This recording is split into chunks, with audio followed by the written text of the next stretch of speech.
Well, hello, Quaker fans. This is Lex Zorn here coming at you from Plainfield, and I'm going to be starting the broadcast in just a minute or two, so just sit tight with us.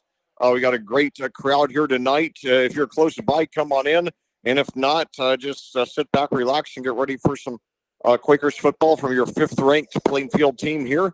I got 20 minutes on the pregame clock, so anyway, it's a really exciting game, and this is the 82nd meeting coming up between these two arch rivals who are in the Mid-State Conference, two inaugural members of the Mid-State Conference, in fact. So just bear with me as I get all my notes here together, and then we will start here in just a short time. And pleasure to have you with me.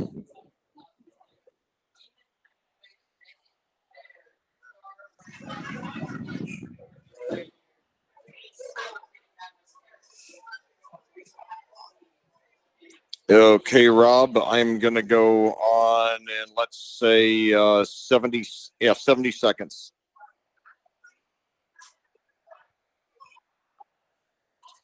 Okay. All right, 60 seconds now.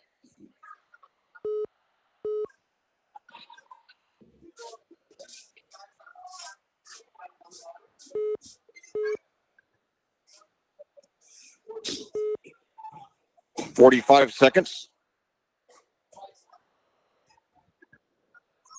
40 seconds. 35 seconds. 30 seconds.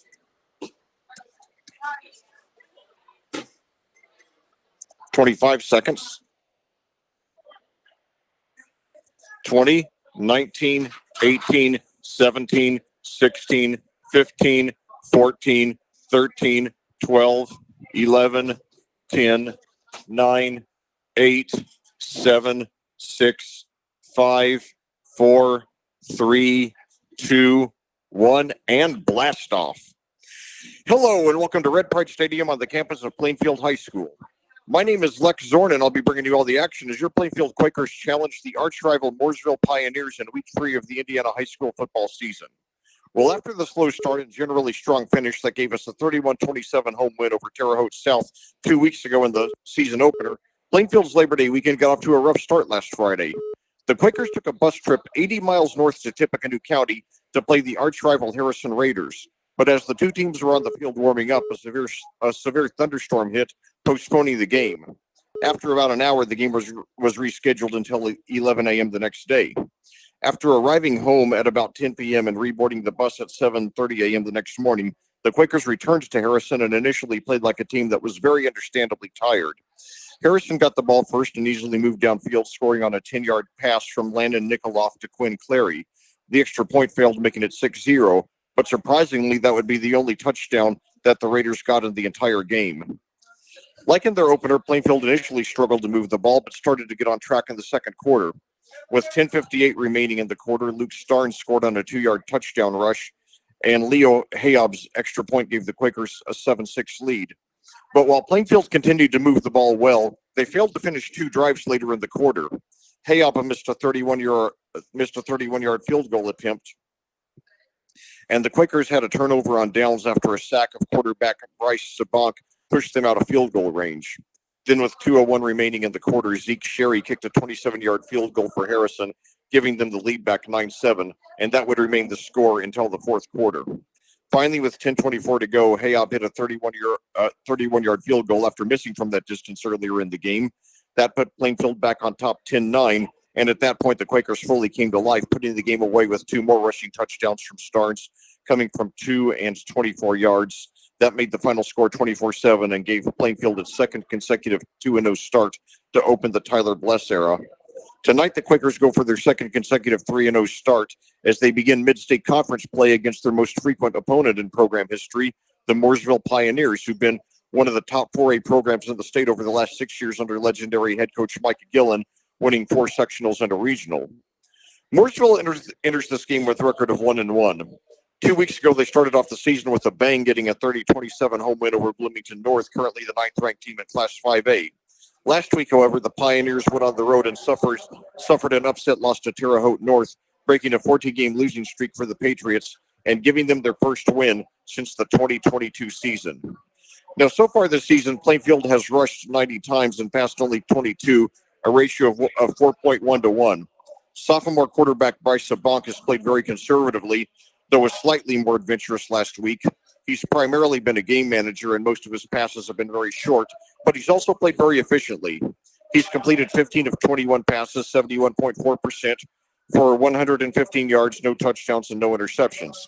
His leading receiver is sophomore Ethan Ellis with 4 receptions for 47 yards, followed by junior Ryan Garver with three receptions for 32 yards.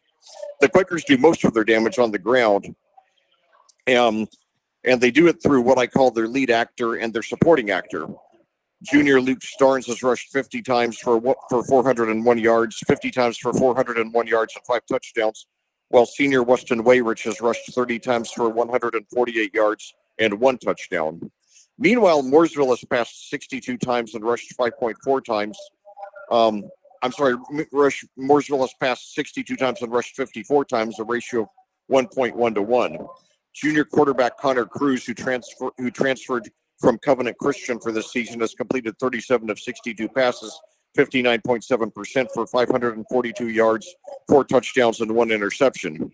His leading receiver is senior Caden Brune with 10 receptions for 194 yards and 3 touchdowns, followed by senior Trey Bennett with 10 receptions for 121 yards, senior Keenan Brownlee with 5 for 85, and junior Quentin Gunter with 6 for 81 and 2 touchdowns.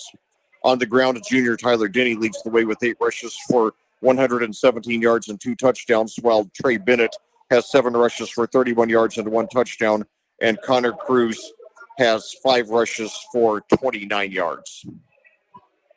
Head coach for Plainfield is Tyler Bless, who's 8-4 in his second season with the Quakers. Head coach for Mooresville is Mike Gillen, who's 60-29 in his 8th season with the Pioneers, and 365 and 146 in his 6th season overall. He previously served as head coach at Tri-West, Decatur Central, and Indian Creek. Well, at this time, we'll take a short pause for a few words from our sponsors, and then we'll be back with the opening kickoff. Plainfield Mooresville coming at you live under the Friday Night Lights. Next.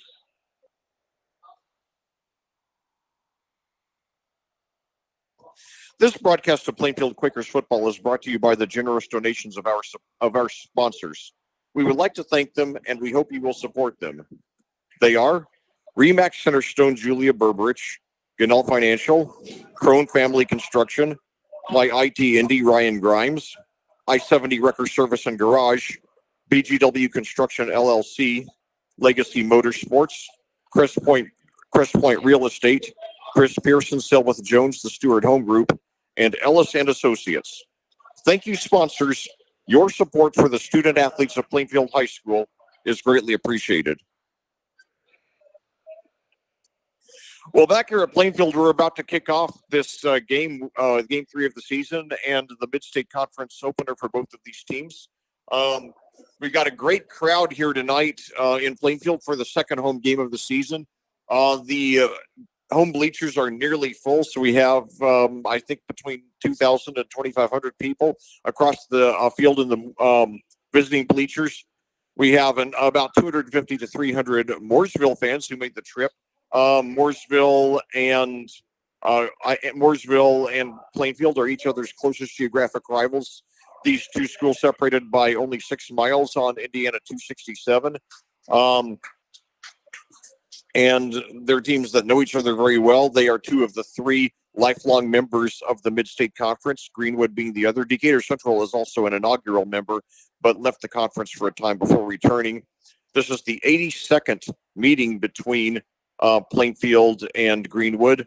Last year, the Quakers won 31-15 at Mooresville, breaking a 5-game losing streak to the Pioneers. That tied the longest losing streak by Plainfield to Mooresville in series history. The other coming in the first 5 games between the series, the first 5 games between the two teams. from 1947 to 51. And ironically, Plainfield followed that 5-game losing streak with a 16-game winning streak over Mooresville, which is Plainfield's longest in the history of the series. Plainfield now leads the series 50-31. Again, this is the 82nd meeting, and the two teams have played at least once every year. They played twice a few times. For much of the series, the game was played in October, but starting in 2011, when the Mid-State Conference adopted its current format, the game has always been week 3 of the season, therefore always coming in September, usually on Labor Day weekend, though not this year.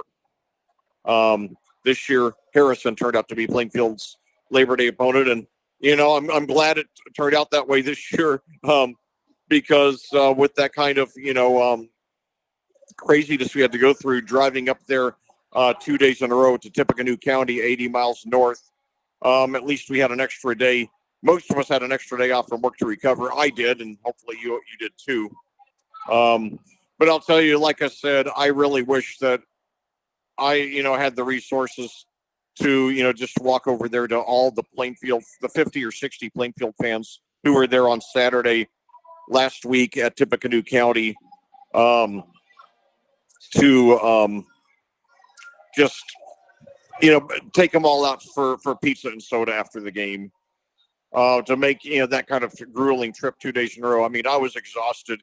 The kids played like they were exhausted, understandably. I don't fault them for that. And I was exhausted too. You listened to my commentary early in the game, and mentally you could tell I was struggling to do things that usually come very easily to me. So anyway, right now with 8:23 on the pregame clock, let's take a look at what the other Hendricks County teams are up to this week. Starting in Class 6A, Brownsburg moves up 3 notches to number 3 after a 30-14 win over currently 7th-ranked Cathedral. Tonight they begin Hoosier Crossroads Conference play as they visit the 1-0 and 14th-ranked Franklin Central Flashes. Avon enters the rankings this week at number 13 after the biggest win by far of the decade. The Orioles have gotten only 5 wins total the last 3 years. However, last week they showed that they're ready to re-enter the big time as they got a huge 28-29 overtime home win over the Ben Davis Giants. That was a giant win for the Orioles. Tonight, Avon tries to keep its momentum going as they remain at home against the 2-0 and 5th-ranked Hamilton Southeastern Royals, the Hoosier Crossroads Conference opener for both teams of the season. In Class 4A, Danville got its first win of the season, 27-0 over the Purdue Poly Inglewood Techies. 27-0 the score in that one. Tonight, Danville remains at home as they host 1-1 Lebanon as they begin Sagamore Conference play. In Class 3A, Tri-West falls a couple of notches to number 10 after a 27-7 home loss to the number 8 team in Class 4A, the Brebeuf Jesuit Braves. And finally, rounding out the county in Class 3A, Cascade moved up to 2-0 last week with a 42-22 win over the North Montgomery Chargers. Tonight, Cascade goes back on the road as they go to the lovely community of Ellettsville near Bloomington to play the Edgewood Mustangs, who enter that game with a record of 1-1.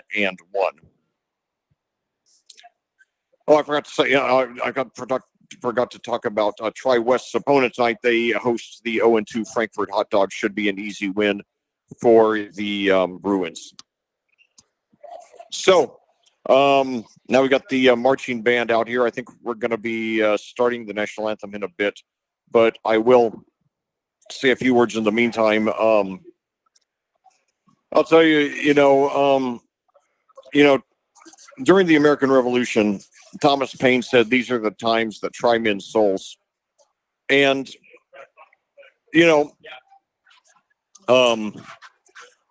our kids really learned that last weekend. And, I learned so much. I always enjoy listening to the Tyler Bless show every Sunday on audiosportsonline.com, as I did, for many years. Enjoy listening to and that will pause for the national anthem. Hold that thought.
Well, thank you to the Plainfield Marching Quakers for that lovely rendition of the national anthem.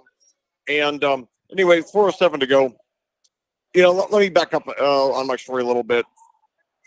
If you've listened to me more than a few times, you've probably figured out that I am a rock and roll historian, particularly in regard to the 70s and 80s. That's been one of my great passions, along with sports, for over 40 years now. And, Jackson Browne has a song from 1977 or 78, somewhere around there. It's called The Load Out. It was a hit single at the time, and it's become a classic rock staple over the last few decades. And it's a very sentimental song that thoroughly describes what it's like to be a rock musician on tour and observe everything that goes into putting a concert together. Um, and as a high school football commentator, this being my 13th year now, I've seen a lot of that because, you know, I remind myself a lot of the narrator of that song. I come to the games often. I'm literally the first person in the stadium. I'm sitting up here in the press box, literally alone. Nobody in the press box, nobody in the stands, nobody on the field. And then I see everybody, do their thing. Come in and do their part to get the game ready, and then I'm sitting. By the time I'm done with my post game show at the end of the game, everybody's filed out, and I'm often the last person. Sometimes they even turn out the lights on me. Um, it's just a fascinating process, and I'm sure it'd be the same thing to be a rock and roll musician and be on tour, constantly. And the lyrics of the song speak of weariness from the road and all the rituals and loading all the gear and then unloading it after the show. And but then when you finally when you get near the climax of the song, there's a reference about remembering why they came, and then that's when the whole band comes in. It's been mostly just piano and vocals up to that point, and then finally the drums and the bass come in, and um, it's a really moving song. And um, and when I heard the Tyler Bless show this week on audiosportsonline.com, it airs every Sunday. It's archived so you can listen to it anytime. He described what it was like to reschedule last Friday's game. I got there to Tippecanoe County, arrived, got there in the press box. The kids were out there warming up, and while I was about the time I was walking in, the lightning started. And under IHSAA rules, when lightning is spotted, you have to wait until 30 minutes after the last spot of lightning to resume play. And so I thought, okay, this is going to probably clear out and we'll be fine. So I got on the air, started the broadcast. We're on 40 minutes before I got the word that it was delayed till 11 a.m. the next day. So then, I went back home and, went straight to bed, got up the next morning. And that's about what the Plainfield kids did, by the way, just got home. Coach Bless said they got home about 10 to Plainfield, told them to go home, get something to eat, go to bed. And then they were back on the bus at 7:30 the next morning. And he described everything they had to do to get the game scheduled to make sure they were able to have it. And keep in mind, a good number of the games that were postponed last Friday here in Indiana were not rescheduled. And what makes it even more remarkable that Plainfield Harrison pulled it off is the distance between the two schools, about 80 miles. Presumably, probably of the 180 games that are approximately 180 games scheduled last Friday, they were probably in the top 5 or 10 in distance between the two schools. So that made it even more amazing that they worked it out logistically. And part of the way they pulled it off is that they canceled the freshman and JV games, and they assigned at least some of those officials to the varsity game.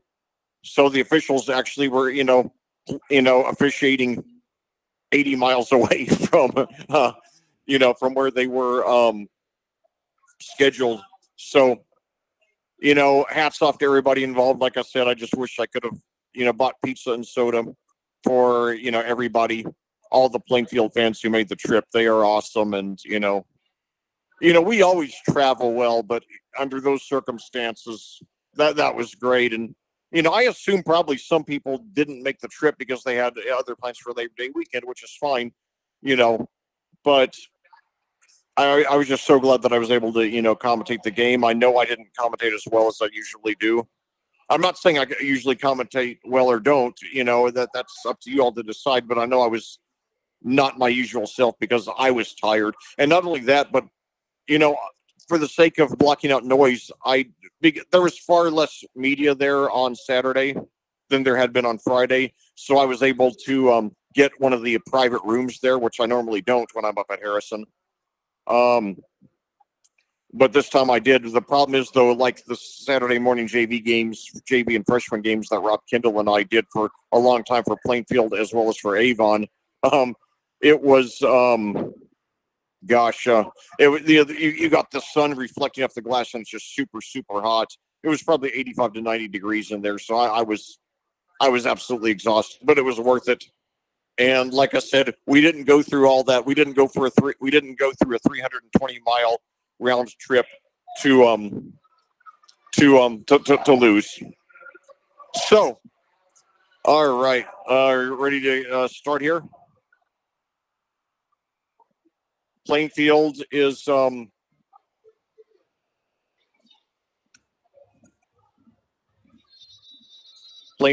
kicking off. 7:01, starting just about right on time. Two Pioneers back deep to receive. And this time a mid-level kick. Bearcats taken at the 25. Now, Mooresville rushes a little, they pass a little more often than they rush. They have a star junior quarterback, Connor Cruz. He's put up big numbers so far.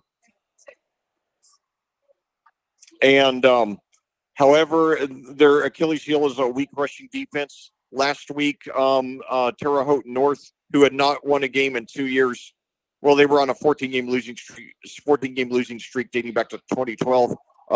They rushed 50 times for 345 yards. So now, hold that thought. Mooresville starting off on offense, two receivers to each side, one running back, Cruz in shotgun, takes a snap, drops back, throws, and it's broken up. The intended receiver was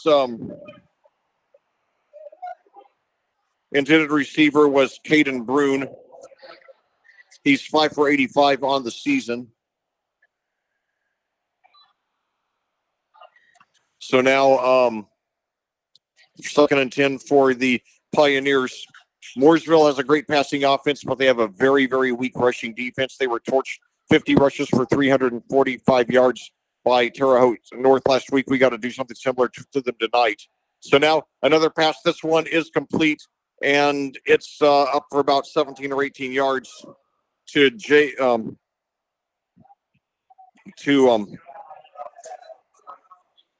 Journey Thompson. Yes, Journey, like the music group. That is actually this guy's name. That's a new one to me. So 17-yard gain, 1st and 10 at the 37 for the Pioneers. 11:39 to go here in the first quarter, first possession of the game.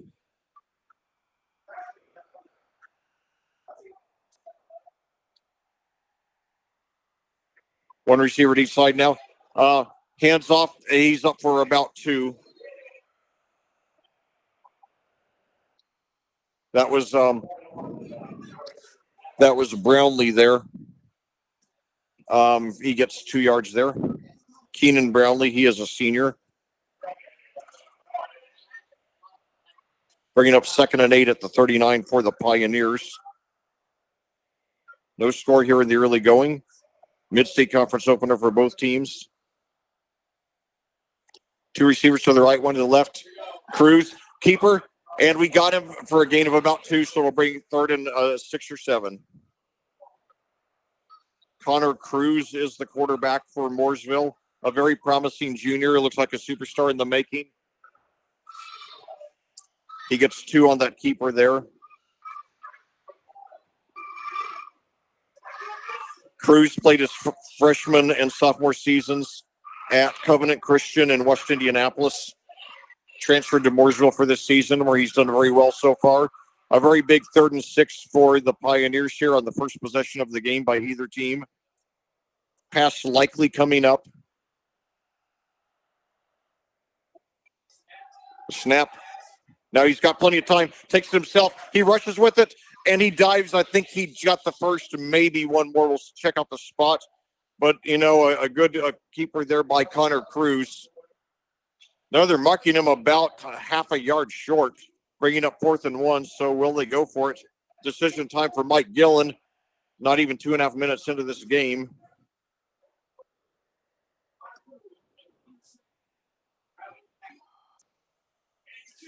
Quarterback sneak, and he's got it, and about 2 or 3 more. And he gets a little help from his line, and he pushes up for maybe 5. So very good quarterback sneak there. So Connor Cruz, 5 keepers on the season through the first 2 games. Already 3 tonight for 12 yards in the first 3 minutes. So Mooresville has moved the chain twice already.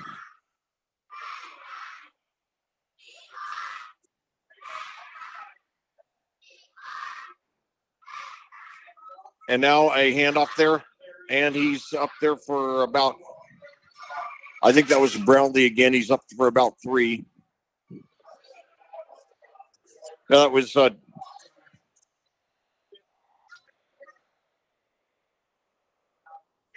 That was Tyler. That was Tyler Denny there. Excuse me. So three Pioneers have already rushed. And this is a team that actually passes more than it rushes, a relative rarity for Indiana high school football. So 2 receivers to each side now.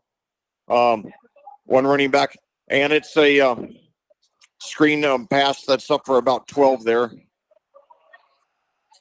So another first down.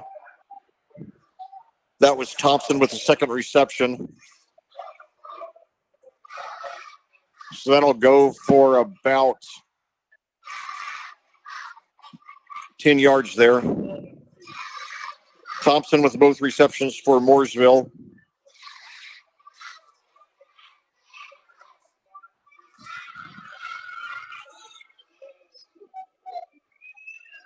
Two receivers to the right, 1 to the left. Connor Cruz is the quarterback. So now 3 receivers to the right, 2 to the left, no running backs. And now they put a lot of pressure on Cruz. He's running for his life, and he gets rid of it. So good pressure there. That worked very well against Brady Wilson in the Terre Haute South game a couple of weeks ago. Their superstar senior quarterback, who I think very well could be playing Division I ball a year from now. He did get 365 yards approximately. I think it was 365 exactly, actually. But he had to work for it. We got 3 interceptions. And we got, most importantly, we got out of there with the win. So now 3 receivers to the right, 2 to the left, empty backfield, 2nd and 10 at the 37 for the Pioneers. Takes it, and this time gets rid of it immediately. And Caden Brune makes his first reception of the game. He's hit immediately, picks up about 7.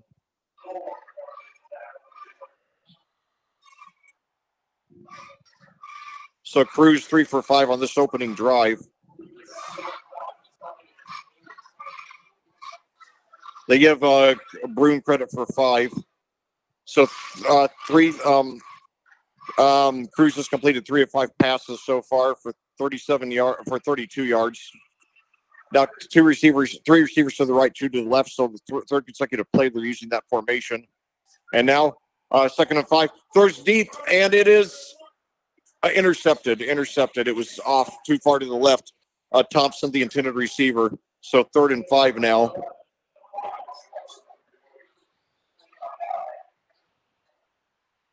So I'm sorry, 4th and 5 now. 4th and 5. 4 down territory, obviously, for the Pioneers. I think that's what they're going to do here.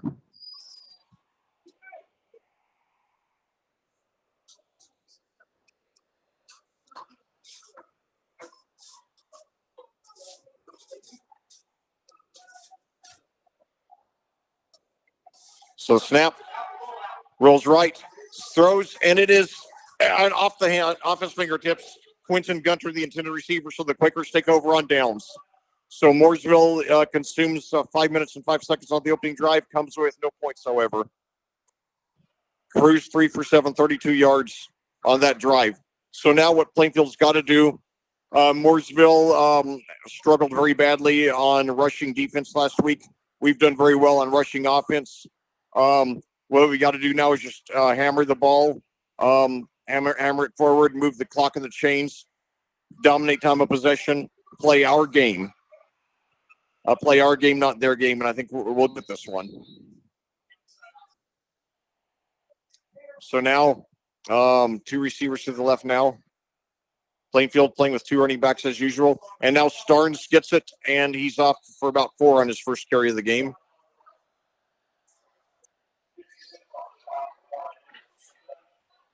.644 to go in county. They give Starnes credit for 5. He has 50 carries for 401 yards through the first 2 games, a little over 8 a carry, a whopping 5 touchdowns. So hopefully you've had him on your high school fantasy team. So now 1 receiver to each side, 2 running backs. Bryce Sabonk, the sophomore at quarterback in shotgun, takes it, handoff again, Starnes again. They meet him around the line of scrimmage, but he plows his way forward for about 3, so it's going to be 3rd and short. No score here nearly midway through the 3rd quarter. Game 3 of 9 in the regular season. Mid-state conference opener for these 2 inaugural members of the Mid-state conference. So they give him a better spot than I thought. So 3rd and 1 now. So let's punch this yard and move the chains and keep milking the clock like a cow, and most importantly, get that score. It's the same formation now. Sabonk, shotgun, handoff again to Starnes. He's got the first down and more over to the right side. He's got the room past the 50 into Mooresville territory. So that's a gain of more than 10 yards there by Luke Starnes. He's our lead actor, and we'll probably also be seeing a lot of the supporting actor. Weston Wayrich, the senior. Starnes, the junior. 11 yards there, moving it from our 41 to their 48. 5:47 to go here in the first quarter. Still no score. Well, this is the first possession for Plainfield. So now 2 receivers to the right, 1 to the left. Handoff to, no, this time fakes the handoff, and Sabonk takes it himself. He's going to get about 2.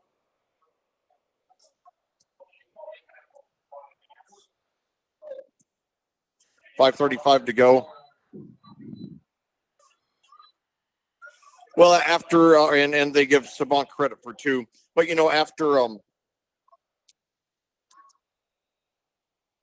after 3 consecutive plays to start off the drive, it was good to shake it up a little bit to not let the defense start finding us too predictable. So now 2 receivers to the left, 1 running back.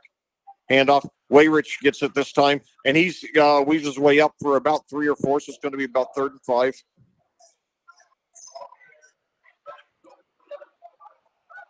Let's see where they mark him.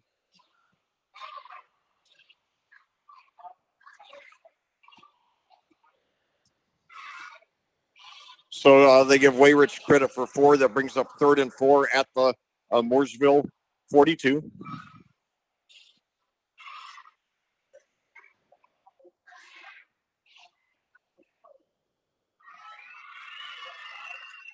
So now 2 receivers to the left, pass, and it is complete.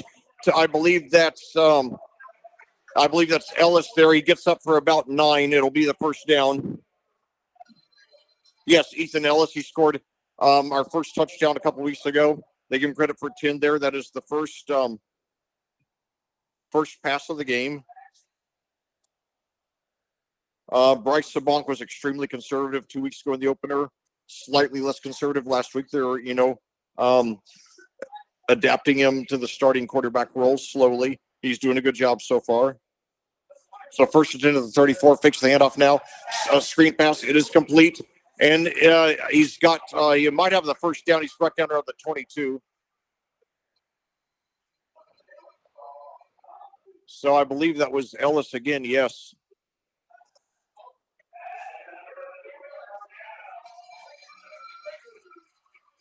I'll tell you what, the text fonts on these Quakers, and now that Two receivers to the left, one to the right. 1st and 10 at the 22. Handoff again. This time I believe it's Starnes. He only gets about 2 this time. But it's sometimes on these Plainfield jerseys, it's hard to discern the zeros from the 8s, at least from my vantage point. But anyway, Starnes up the middle, only for 1 that time. He's 4 for 21 now in the game.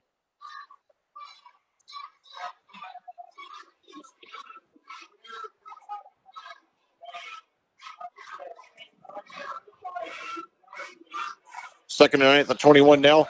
Handoff up the middle. He's got some room this time, and he's up. But the Pioneers adjust and they bring him down. So that was a good coverage there by the Pioneers. They only give him credit for 1. So now Starnes only 1 yard on each of his last 2. 3rd and 8 now at the 20, 2:40 to go and counting. And now we've got some kind of timeout here. Might be an official timeout. So when we resume play at 2:39 to go in the first quarter, your score, Plainfield and Mooresville tied at 0. Mooresville turned it over on downs on their first possession. Now Plainfield on their first possession has a 3rd and 8 at the 20. 3 receivers to the right, none to the left. Now Ellis shifting right. Now pitch back to Ellis. He's got through on the left side, inside the 10, inside the 5. He dives. Did he break the plane? No, but he's he's close, down to the 1. So Ellis got 1 touchdown. He got our first touchdown of the season 2 weeks ago. That got us going against Terre Haute South. Now nearly gets another touchdown. Sophomore, very promising. Small guy at 5'8", 155, but he's got a lot of speed, got a lot of moves. So I like what I'm seeing from him so far.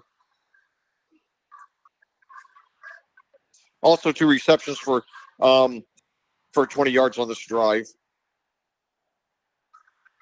So now handoff there, and he's into the end zone for the easy touchdown. Luke Starnes, number 6 on the season.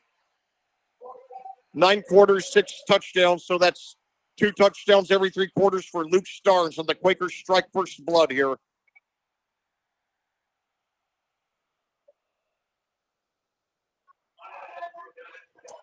Luke Starnes,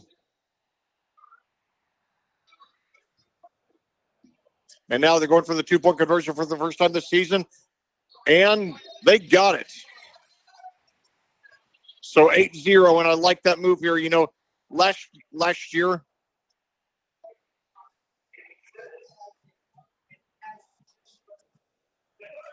that was Devin D'Amato, by the way, on the 2-point conversion there. And I'll tell you, I like that move there.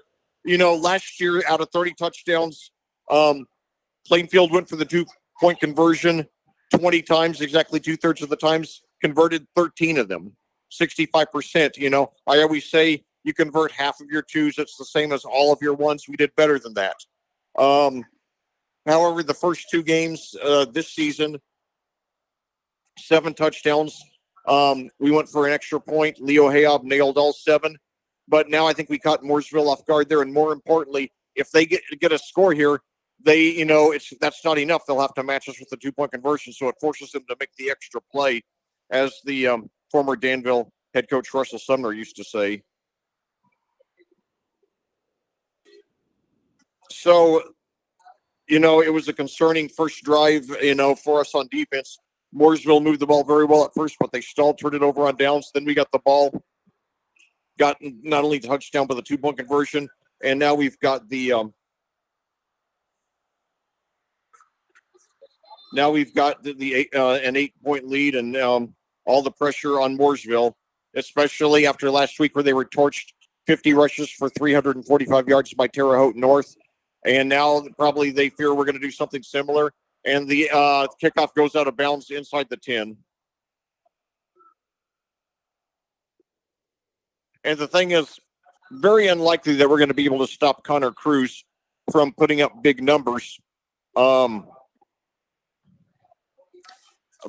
the thing is, that's not necessarily a bad thing. You look at some of the highest passing yardage totals, you know, in football, and they were often by the team that lost because they were constantly trying to play. Or they were throwing a lot because they were playing from behind, and the other team was willing to give them a lot of short passes. I mean, like Peyton Manning, for example, the year that the Broncos got destroyed by the Seahawks in the Super Bowl, Peyton Manning actually set the all-time Super Bowl record for completions, even though they lost by, I think, 30-some points in that game, because Seattle was just giving him so many short passes.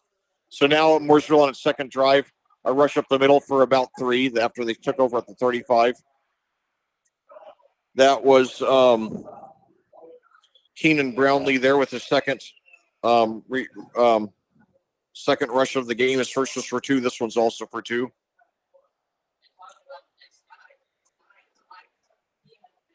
God, the pizzas here, I'm starting to get concerned. I hope they haven't stopped feeding media. I hope they haven't stopped feeding pizza to us media folk. It's a great tradition here at Plainfield. I don't think I've ever been to. Oh, hold on. And now a screen pass out of bounds for a short gain there by Tyler Denny, bringing up about 3rd and 5.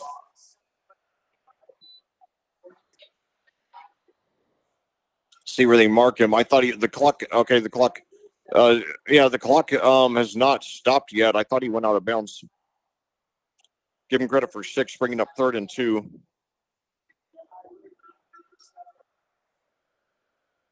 So 1:10 to go in the quarter. Mooresville trailing 7-0. Now a handoff. But we're right on top of him. We brought him down for a loss. Yes. Perfectly timed play there by Alex Holzklod, the senior for the Quakers. That was awesome. And now that all of a sudden what looked like a likely first down is 4th and 4. But are they gonna go for this here? Wow. They're at their own 41, 4th and 4. 2 receivers to the left, 1 to the right. Very high risk move early on.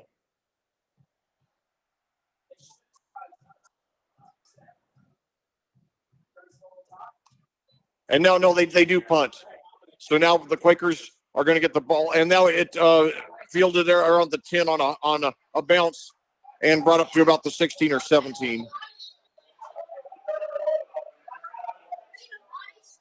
So that big defensive play by Alex Holzklod, and we have the ball with a chance to take what would be a commanding two possession lead. So let's just, use all the time we need. And, we used 3:35 on the first drive, scoring on the 1-yard rush by Starnes and then getting the 2-point conversion by D'Amato.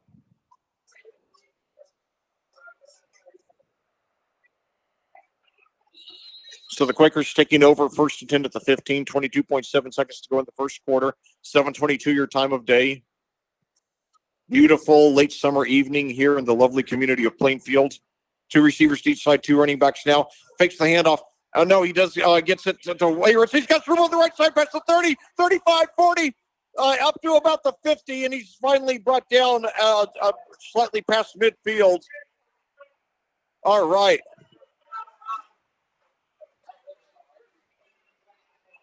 No, I'm sorry. That was Ethan Ellis. That was Ethan Ellis. I apologize. Ethan Ellis.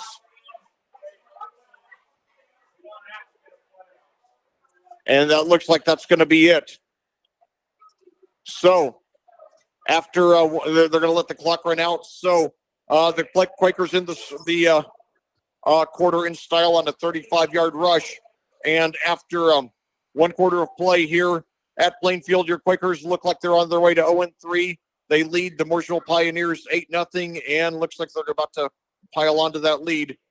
We'll be back after these words from our sponsors on audiosportsonline.com.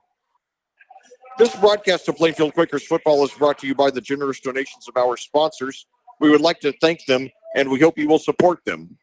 They are Remax Centerstone, Julia Berberich, Ganell Financial, Crone Family Construction, My IT Indy Ryan Grimes, I-70 Wrecker Service and Garage, BGW Construction LLC, Legacy Motorsports, Crest Point Real Estate, Chris Pearson Selwith Jones, the Stewart Home Group, and Ellison Associates. Thank you, sponsors. Your support for the student athletes of Plainfield High School is greatly appreciated. Well, back here at Plainfield, we're about to start the second quarter with your Plainfield Quakers leading the Mooresville Pioneers 8-0. Now we're about the Quakers have the ball first and 10 at the Mooresville 47. Hand off there to Luke Starnes. He breaks up the middle and he gets up to about the 40. So that's a good start to the quarter there. Starnes 6 for 23 and a touchdown in the first quarter. His 6th touchdown of the season. They give him credit for 5 on that one. I think I smelled the pizza. But anyway, I'll have my son Liam, who's sitting here with me in the press box, fetch me a few slices. 2nd and 5 now at the 42. 2 receivers to the left, 1 to the right. 1 running back to each side of Starnes. Takes the snap. Pitch over to a screen pass. And Starnes has got it inside the 30 up to about the 25. So another first down for the Quakers. Sabank has completed all 3 of his passes. So let's see where they mark it. It should be a gain of about 17.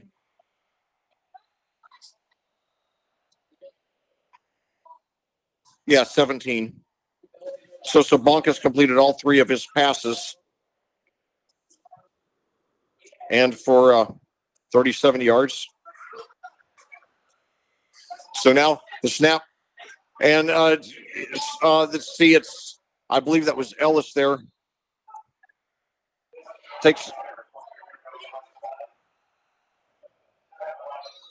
And now we've got an injury timeout. So that's we have a Quaker. I cannot tell from my vantage point who it is. But on that note, I'm going to go grab the pizza here.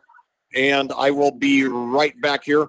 Your score, when we resume play, Plainfield will have the ball 2nd and short.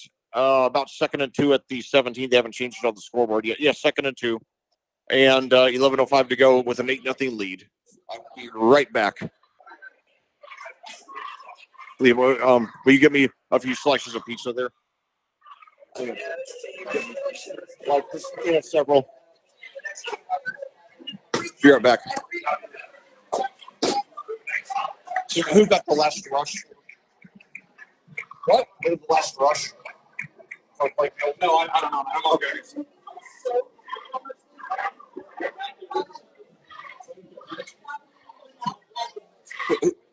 Who got the last rush for Plainfield?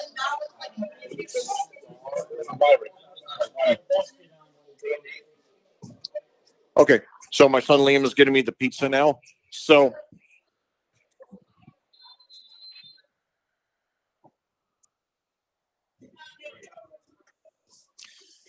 now fix the handoff. No, he did. Sorry, he did get it, and that was Wyrich again. He's got the first down and got up there for about 2. So Weston now 3 for 15 on the game. Off to a good start as the backup. I always call him the supporting actor. 1st and 10 now at the 14 for the Quakers. 2 receivers to the left, 1 to the right now. Now hands off to Wayrich again, and he's up to about the 10.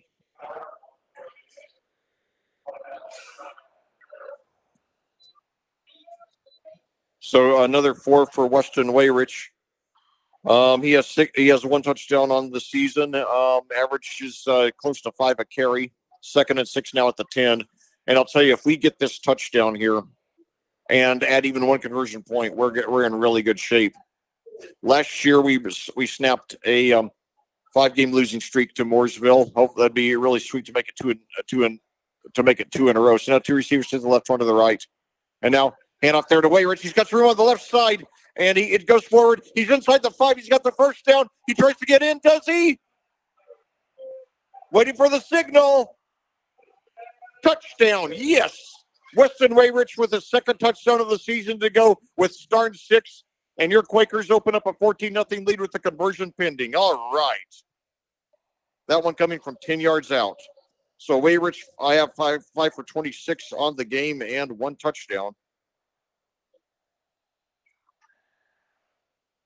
We're doing it. And now they're, now they start off lining up for 2. Now they're they line up to go for 1. So good fake there. This would make it 15-0.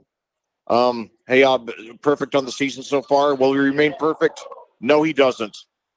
So that unfortunately negates the 2-point conversion we made, but hey, it's like we're 2 for 2 on ones. So anyway, your score 14, Plainfield 14, Mooresville 0, 9:46 to go in the second quarter. The Quakers, the Pioneers moved the ball well on the first down. The Pioneers moved well on their first possession, getting down inside the 40, but they turned it over on downs. They punted on their second possession. So now my son Liam commented about my mentioning the name Cruz. For the sake of clarification, that's C-R-U-Z, the Spanish name, as opposed to C-R-U-I-S-E, like Tom Cruise. My son is a big fan of a lot of Tom Cruise's movies. I am too, to some extent. My son was particularly enamored by Cruise's spectacular stunt in the last Mission Impossible movie, Dead Reckoning. That incredible motorcycle jump off that cliff in Norway. It was in Austria in the movie, but it was actually filmed in Norway, a country that I've had the pleasure of visiting. One of the most scenic countries I've ever been to. I actually, have an elementary, maybe basic understanding of the Norwegian language because it's 69% identical to Swedish, which I'm sort of intermediate in. So now Hayob trying to shake off that missed extra point. It's a deep kick, and it's going to be into the end zone for the touchback. Wow, that went out beyond the end zone. It didn't hit. It didn't hit the ground until it had gotten out of the end zone. That is amazing. So Hayob now already 8 touchbacks on the season, only 3 all of last season, and 20 kickoffs. So hopefully for him that we got some college scouts here tonight, here in the West Indianapolis suburbs. Nevertheless, great start to the game for your Quakers. Great weather, 71 degrees right before kickoff.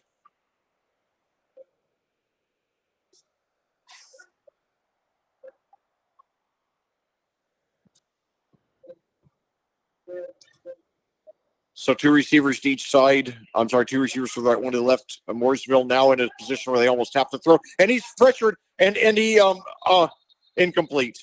So he got rid of it, nearly caught, but not quite. He had to get down really low. So Cruz 4 for 9 on the game. He was just under 60% coming into this season.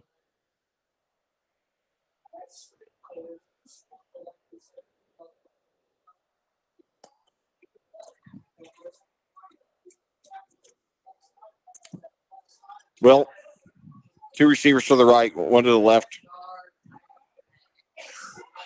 1 running back. Cruz in shotgun. Takes a snap, drops back.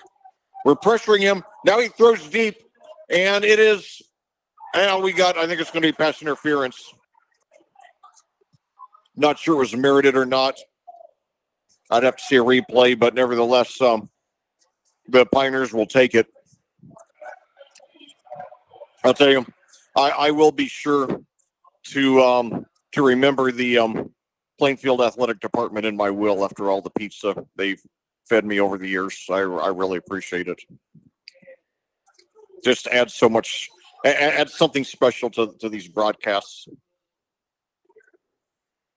And I've just had such bad luck in recent years with getting it at visiting schools. I did last week finally at Harrison. I did not in any of the 3 games that I commentated there the last 2 seasons. So now Harrison's moved up, into my good favor. So anyway, 3 receivers to the right, 1 to the left. Handoff now, and he's up for about 2 or 3.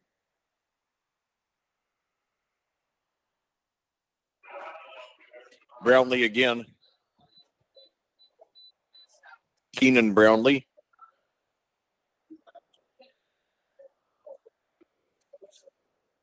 Give him credit for 4 on that one, bringing up 2nd and 6, 19 to go and counting here in the second quarter at Plainfield.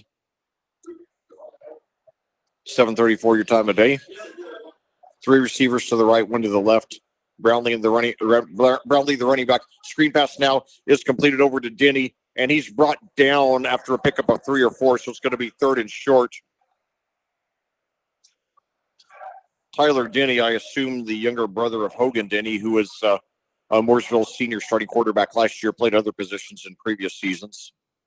4 yards there on that pass to Denny, bringing up 3rd and 2. Second reception by Denny.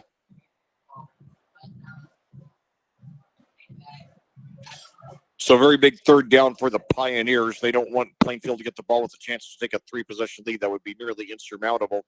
So 2 receivers to the right, 1 to the left. One running back takes a snap. He does. They might have stopped him. He looked like he had it, but then a couple of Plainfield guys moved over, and I think they stopped him a yard short, actually.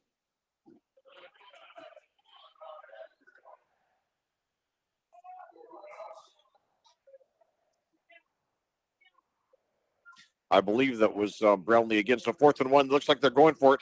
They do, and I think we stopped them. Yes. Unless he gets forward progress.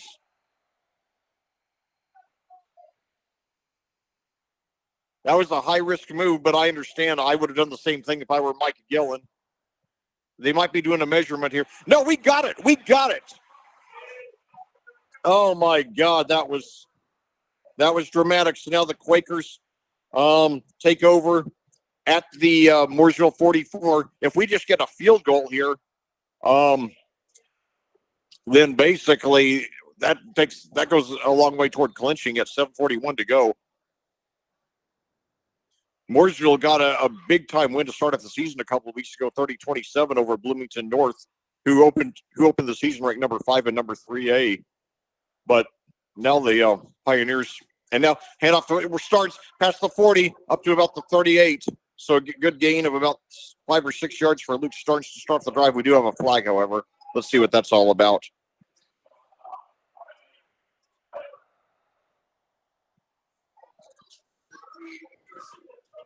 Let's see.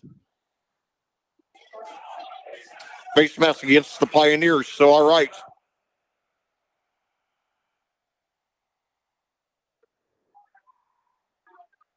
So let's see where they move it. Past the 30, past the 25. All right. Up to about the 22. 23.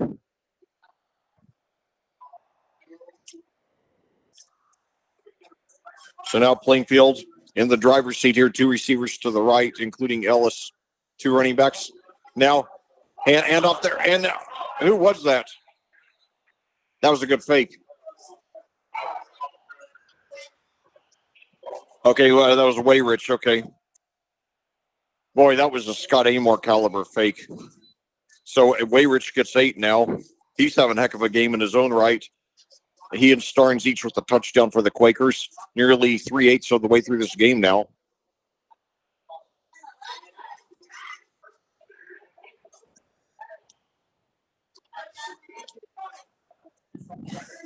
Second and 3 now at the 16. 2 receivers to the right, 2 running backs. Now hand off to Starnes. He's past the 15, past the 10. He could go all the way. Yes. Luke Starnes, number 2 on the game, number 7 on the season. We're going for the jugular, baby. All right. 6:30 to go in the second quarter. Plainfield 20, Mooresville 0 with the conversion pending.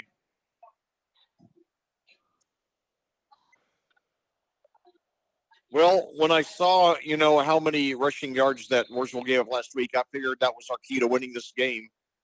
And now the Quakers line up for 2, then they go for 1. I think they want to let Hayob shake off that missed extra point.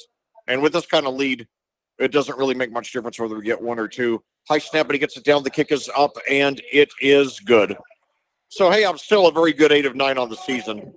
So with 6:30 to go in the second quarter here at Plainfield, your Quakers saving us from the cardiac Quakers of the last 2 weeks where we trailed in the fourth quarter. They're now we're up against quarterback Cannon Cruz, but we are cruising to it looks like an easy victory here. I don't want to take it for granted yet.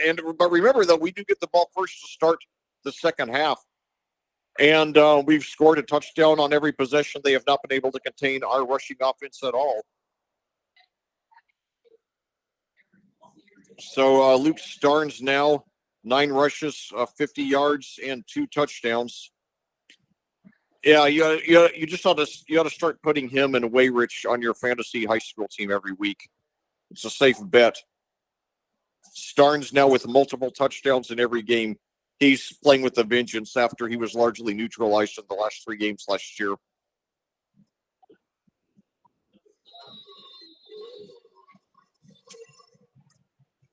So now the kickoff. Another deep one in this.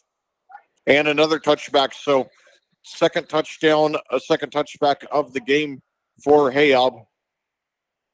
9th of the season. To go with 8 of 9 on extra points.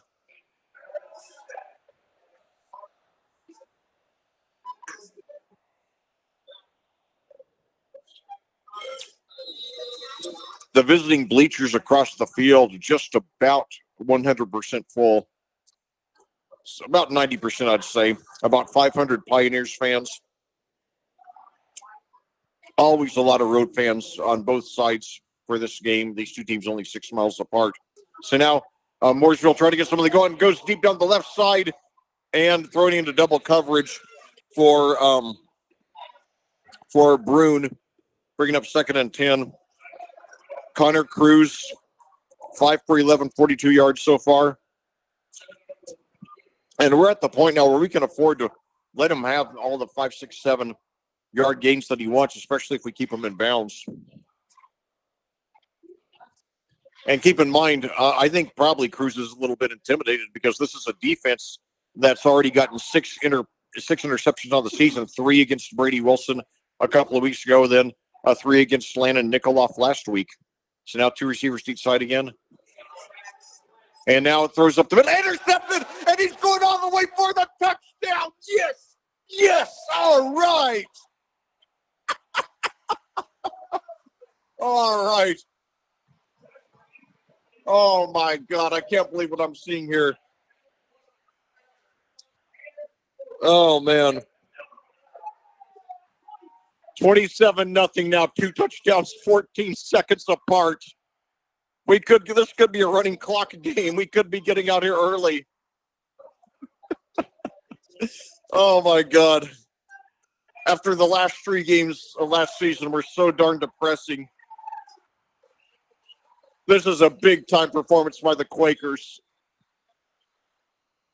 I mean, he practically walked in the end zone. Only the 2nd interception of the season by Cruz.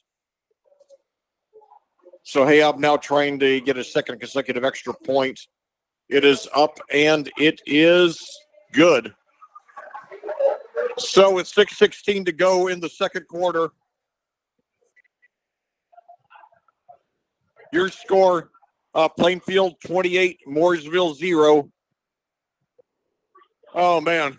After the tension of the last 2 weeks, it's nice to breathe easy tonight. Now we got 2 games coming up that are probably not going to be too terribly tough. Perry Meridian next week, Greenwood the week after that, both on the road. You don't want to take it for granted. We got to take the game seriously. But if we play our game the next 2 weeks, we shouldn't have a problem. That would bring us to 5-0 for the 2nd consecutive season. Then the schedule gets tougher. Our next home game 3 weeks from tonight. A very familiar opponent, Decatur Central.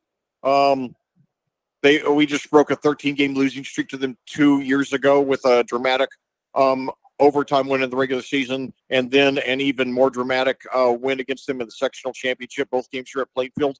Last week, however, they began the decline of our season. We were up 23-9 when they came back to beat us 26-23, and from there the season started unraveling. We lost 4 of our last 5, including that one.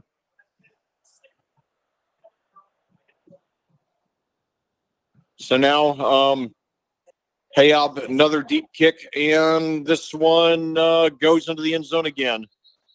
So 10 touchbacks on the season. Leo Hayob already more than 3 times as many touchbacks as he had all of last season. And get this, in 2.5 games now, Plainfield already has as many interceptions this season as they did all of last season combined. 7.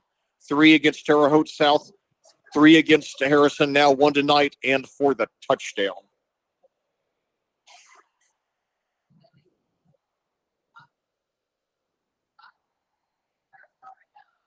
Now, we're hitting our stride. We got to stay there. I told Coach Bless, I posted, last year,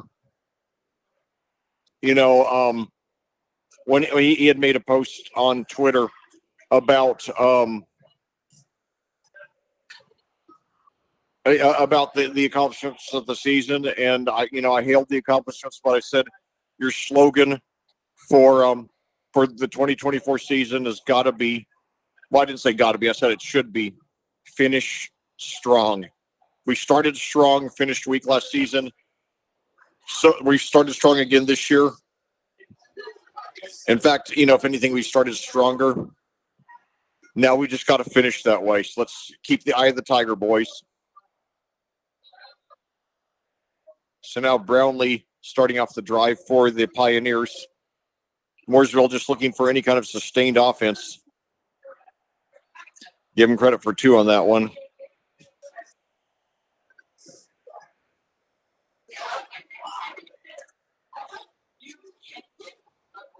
.551 to go and counting in the second quarter. Plainfield 28, Mooresville 0. An extraordinary all-world performance by the Quakers. They ranked number 5 this week, moving up 5 notches from last week after the win over Harrison. Who knows where they'll be next week, but I don't care where they are now as much as I care where they are at the end of the season. Now Brownlee again, and they stuff him right around the line of scrimmage.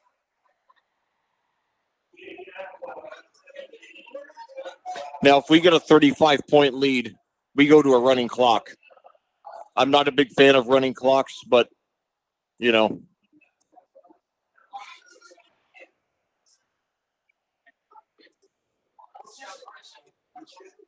So 5:05 to go. But if we go to a running clock against Mooresville, who moved up to who was last week was number 11 after that big win over Bloomington North, and especially since we just snapped a 5-game losing streak to them last year, that would be very satisfying. So now deep pass and is nearly intercepted, nearly caught on the tip there by Thompson, and that'll bring up 4th and 8, 4:43 to go. I would guess they would punt here, but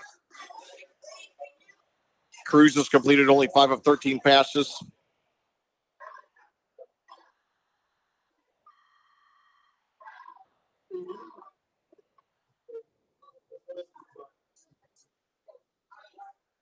Well, are they going for it here, or are they just going to try to, hope that Plainfield goes off sides? They do punt. And now fielded right around the 50 and brought up inside the 40. So Plainfield with a shot to really stick the dagger in. That would be incredible if we went to a running clock in the first half. We would be out of here likely by 8:45 or so.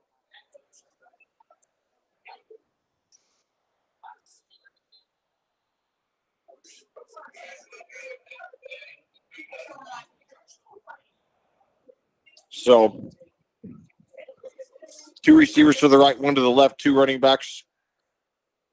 Low snap, but he gets it. Screen pass. And now, he laterally he throws up the middle. Oh, he's trying to hit Ellis on a trick play. Gavin Likens, a junior backup quarterback, with his second pass attempt of the season. Ellis got both hands on it, just didn't get the grip.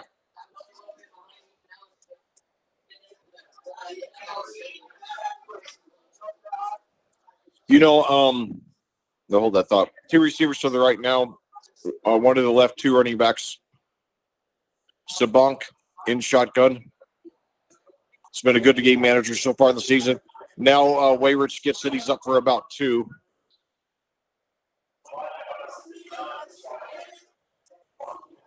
Wayrich, a very good start on this. Yeah, he's 7 for 35 on this game, exactly an average of 5 a carry. Got a touchdown to go with Starnes 2. Two receivers to the right, one to the left, 2 running backs now. Hand off there to Wayrich. He finds room around and he breaks inside the 30. He's, I think he's got the first down and slightly more. Under 4 minutes to go now. Plainfield cruising to an easy win over Mooresville. Well, and he did get the first down, by the way, but who would have believed just a few years ago that we would be talking about an easy win over Mooresville? So 3 receivers to the left, none to the right. 1 running back now. Sabank in shotgun. Now hands off again, and he's inside the starts back inside the 15. So another first down.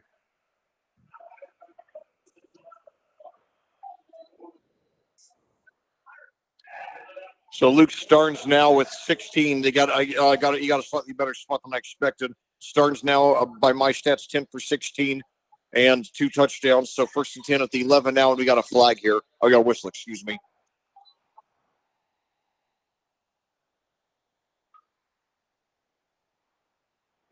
Timeout, Mooresville. Well, I'll tell you,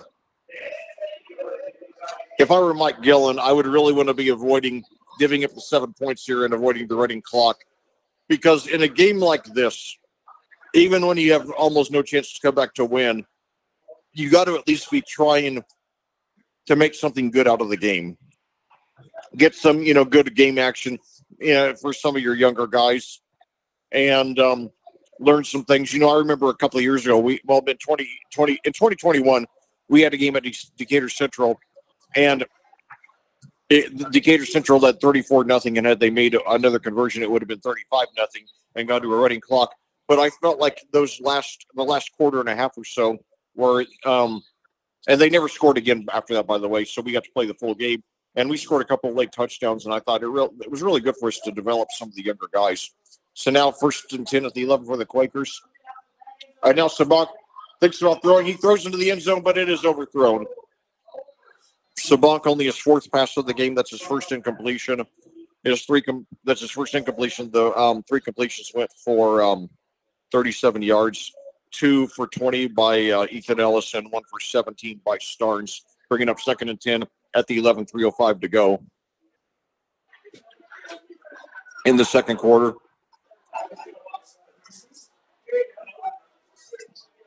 So it's going to be a tension-free finish, I have a feeling, for the Quakers, as they will likely move to 3-0 now. So now, hand off there to Starnes around the right side, inside the 10. Then a beautiful spin move gets inside the 5, bringing up 3rd and short.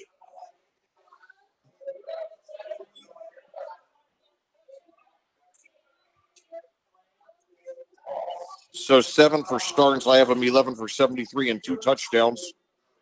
Will it be 3? He's 3 yards away from that.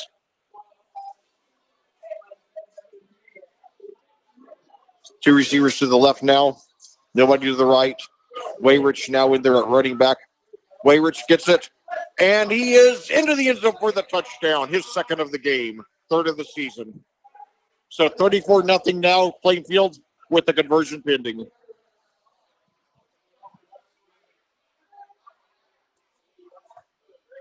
Nine for 47 and 2 touchdowns for Weston Wayrich, the senior.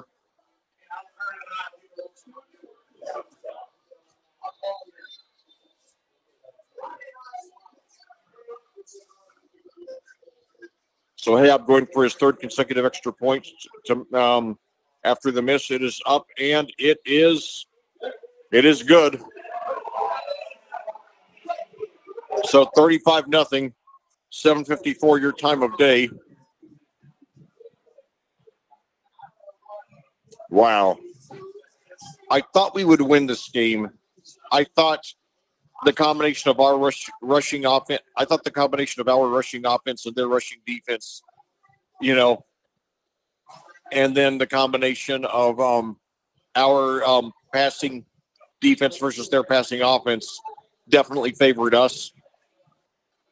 But yeah, I thought more. I didn't think we would, contain Mooresville's passing offense this well. I just thought we would contain it better than they would contain our rushing offense.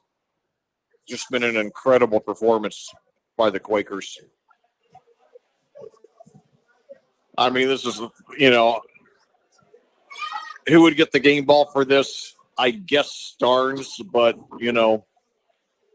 what a team effort it's been.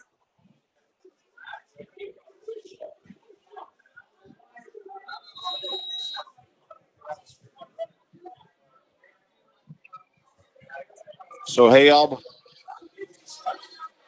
and he gets it and another touchback, and he made it look easy. Well, all is right with the world at the moment for Quaker Nation. Keep in mind, we got Decatur Central coming in 3 weeks from tonight. They are the number 6 ranked team in our class. We're ranked number 5, by the way. Week after that, Franklin, which is off to a 2-0 start. So, Chris Cole's teams are often very good, and they're going to want to redeem themselves for their running clock loss to us last year, 38-3. The week after that, then Whiteland visits us.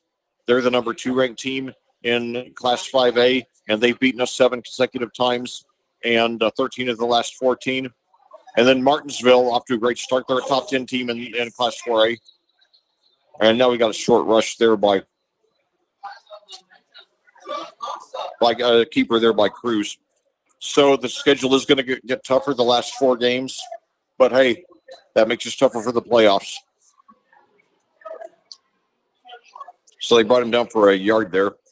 2nd and 11 at the 19 now for Mooresville. They don't know what hit them. Cruz now. And we got it for a sack. Yes. Oh, my God.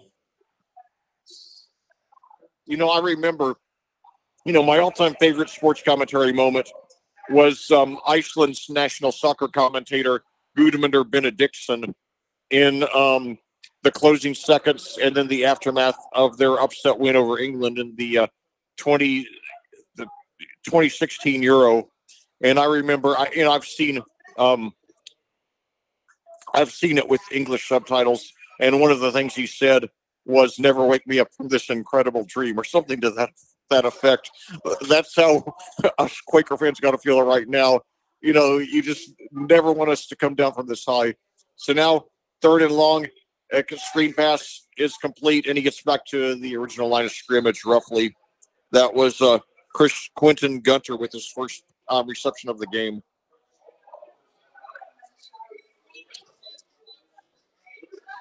Bringing up about, 4th and 9 there. Or 4th and 10 at the 20. So, will Mooresville go for it? They're lining up, but, I know we got a penalty now. I think it's just on the Quakers. That's about the only thing that's gone wrong with this game for Plainfield, though. You don't want us to get undisciplined, but I'm not going to freak out too badly at a 5-yard penalty at this stage of the game when we're up 35-0.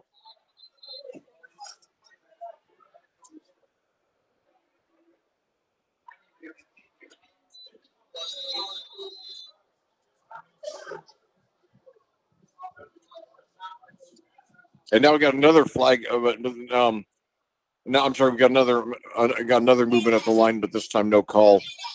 And it looks like Mooresville they don't have to run another play. Maybe that's what they just wanted to avoid. And now the players started to head for the locker room.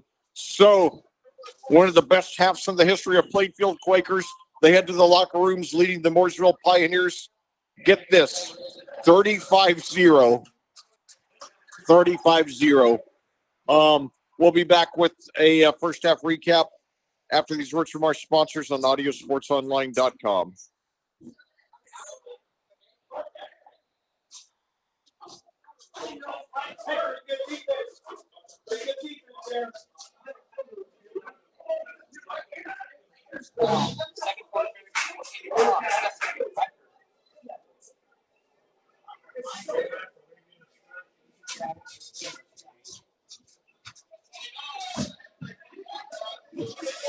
This broadcast of Plainfield Quakers football is brought to you by the generous donations of our sponsors. We would like to thank them, and we hope you will support them.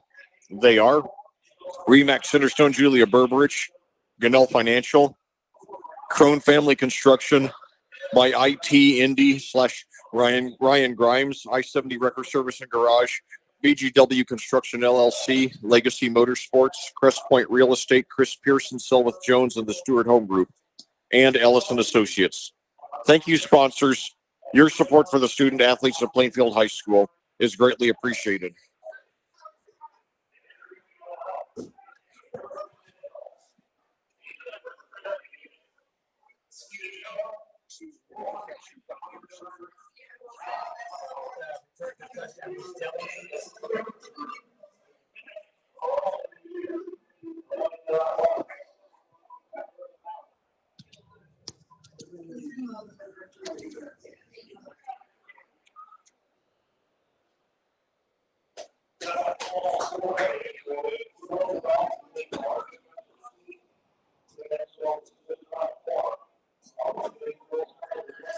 All right. Well, back here at Plainfield, we're just we just started halftime here with your Plainfield Quakers coming off maybe the best half I have ever seen them play in 13 years of covering the team.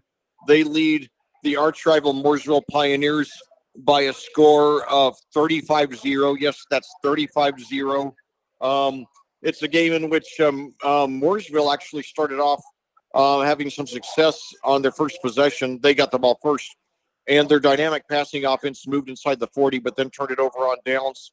And then it's been all Plainfield from there. The Quakers have scored a touchdown on all 4 offensive possessions, and easily. Mooresville, like last week against Terre Haute North, has had no answer whatsoever for Plainfield's dynamic rushing offense. And Mooresville's very good passing offense has just been in such a tough situation that they just haven't managed to sustain any drives. Plainfield has simply been geared to take away the big play, and they have done that very well.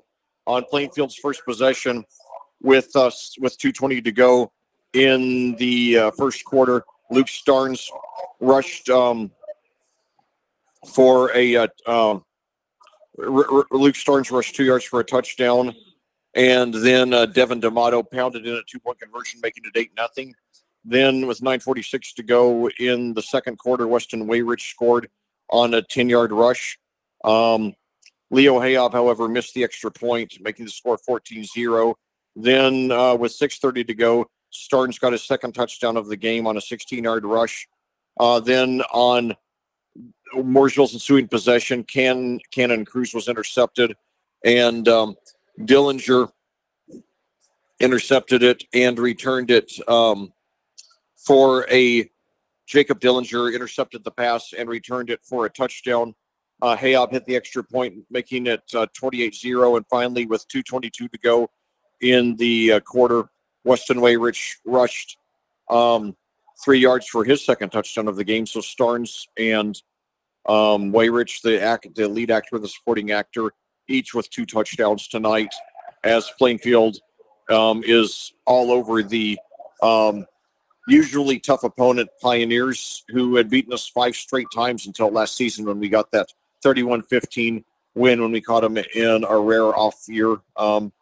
You don't see a whole lot of rebuilding years, a lot of off years under head coach Mike Gillen, but that happened to be one of them. So, I was grateful for the win last year, but I thought, these guys are going to be back on top in a year or two. As it was, though, last week after Mooresville started off the season extremely well over after Mooresville started the season extremely well against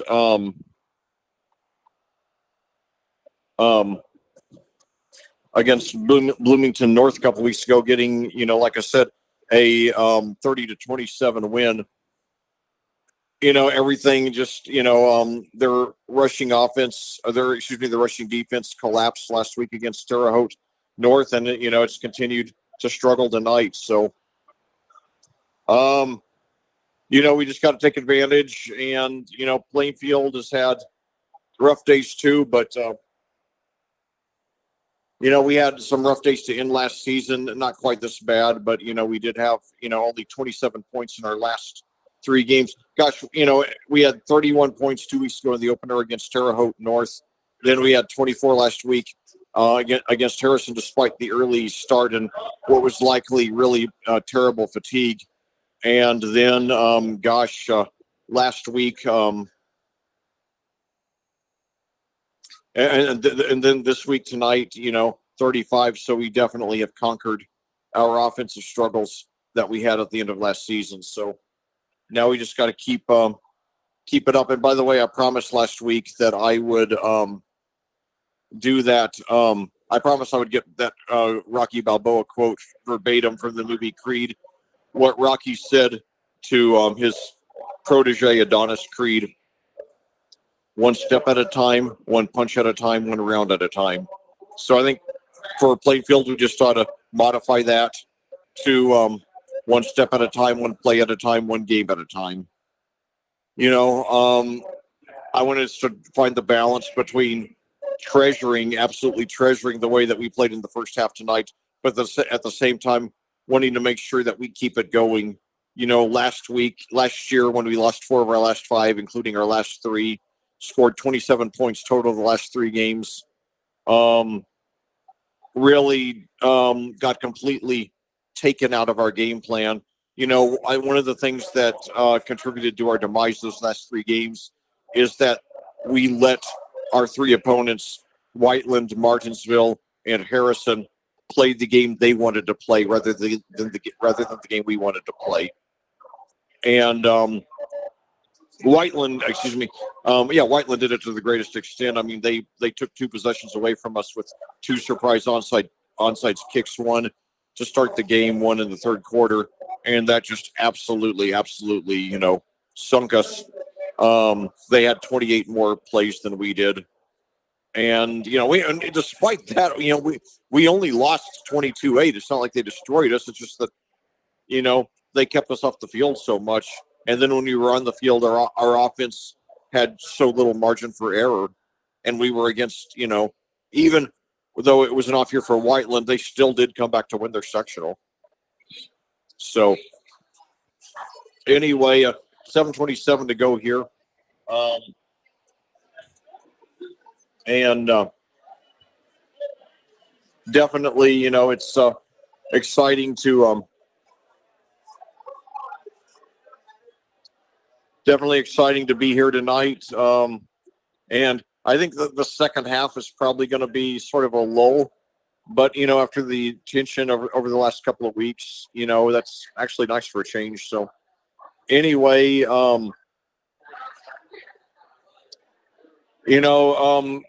usually at this time, I'm thinking about what are the keys to the second half. And tonight, I think the keys to the second half are just,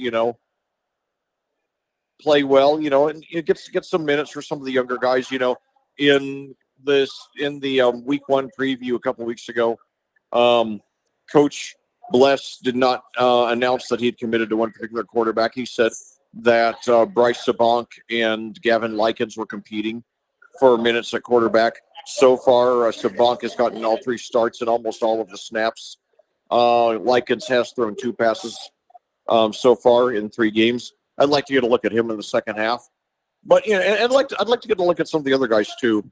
But we'll see. The important thing is that whoever's in the game, we take it seriously and play well. We did not finish with the running clock. Maybe you don't start the running clock till the second quarter. I'm not sure, but anyway, maybe they've tweaked the rule because I thought we started the running clock whenever we got the 35-point lead. So anyway,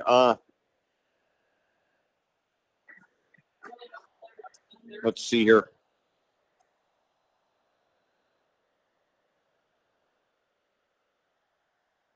So 35-0, your score now. 5:30 to go on the pregame clock. And, I'll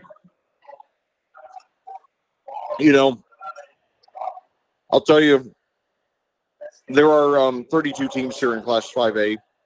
4 teams of sectionals, so 8 sectionals.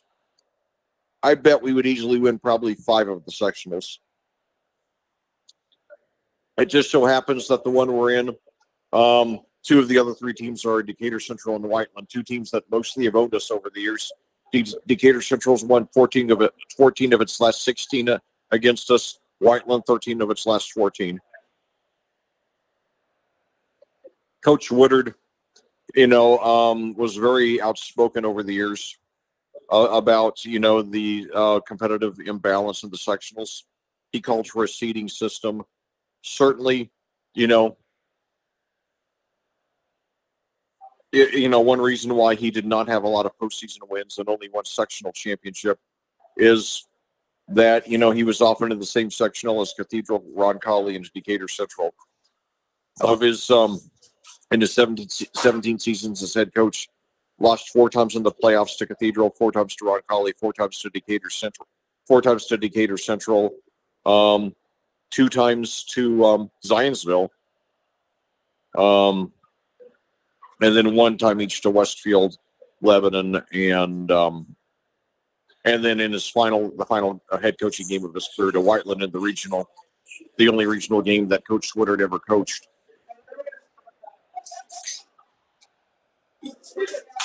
So 3:45 to go now. Teams warming up for the second half. All of the Mooresville team, it looks like, is out there now. Only a handful of Quakers are back yet. Oh, now here's the whole Quaker team now on the way back. So it should be a very subdued second half, but hopefully we'll get some good minutes from some of these young Quakers, who have not played a lot yet on the varsity team.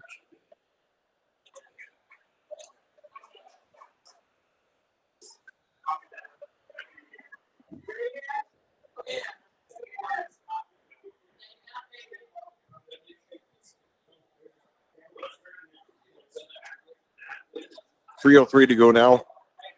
And, next week,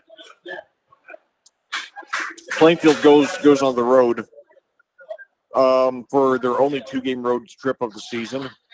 2 games we should win as we continue mid-state conference play. Next week it'll be Perry Meridian. Falcons entered tonight with a record of 1-1. Then 2 weeks from tonight at Greenwood, and they also entered tonight with a record of 1-1. And I'll tell you, I'll be very happy this year. I mentioned how I'm going to give. I'm going to mention. I'm going to leave something in my will for the Plainfield Athletic Department for all the pizza they provided me over the years. Well, I don't expect pizza when I go to Greenwood in a couple of weeks. I'll be happy if I just get a spot in either of the 2 press boxes they have. They actually have a home and visiting press box, as does Plainfield, by the way. And I say that because 2 weeks ago, I actually commentated 2 years ago when we played at Greenwood. I actually commentated that game from the visiting bleachers because they didn't have a spot for me in either press box. And for all things considered, the audio quality of the broadcast, was pretty decent. It was certainly better than I would have expected for sitting in the stands. And I actually ended up inadvertently sitting next to Hunter Newell, Hunter Newell's mom that night. Really nice lady. So that was a nice surprise. Another funny Quaker moment, speaking of, sitting next to a parent of a player and not realizing it. I remember back in the only time I've ever commentated a baseball game at Plainfield was in the 2013 season. And anyway, Hunter Smith, who was a multiple sport athlete at Plainfield, was playing for the baseball team, and I mentioned that the previous football season that he made the game-clinching interception in the final seconds. And then when I walked down from the press box after the game, I saw this smiling middle-aged man, and he said, "I'm Hunter Smith's dad." So I was really thankful that he was there. And I know, being a dad myself, I have two kids, ages 20 and 19. And obviously, when I hear somebody compliment them, it makes me feel good. So I was glad that, I did that to him. And something I've never forgotten after all these years.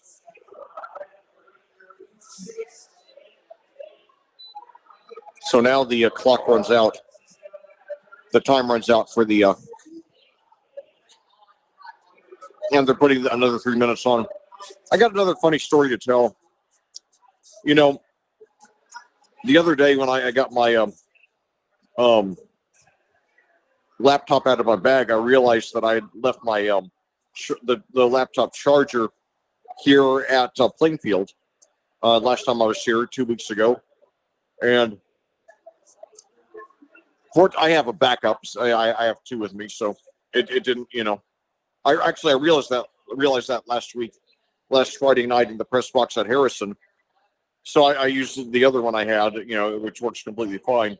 But then when I arrived for this game tonight, I saw, much to my pleasant surprise, that the charger was still there plugged into the wall. Nobody had moved it. So I thank the Plainfield staff for leaving it alone for the last 2 weeks. I'll be sure to take it home tonight.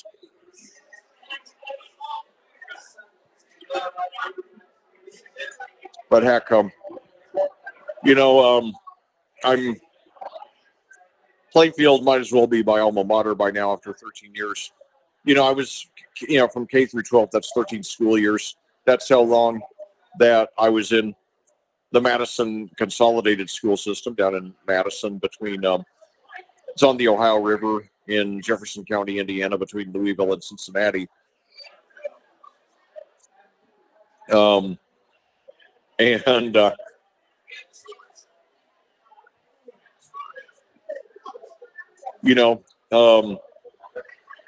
Now this is my 13th year covering the Quakers, so maybe I'll get an honorary diploma from Plainfield someday. So now getting ready to start off the second half here. 8:17 your time of day. Liam, what time did the first half end? Yeah, Liam mentioned that the first half ended before 8.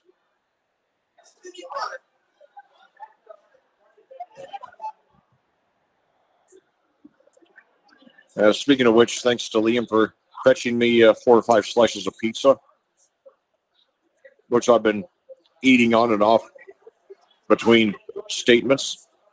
So thanks for bearing with me.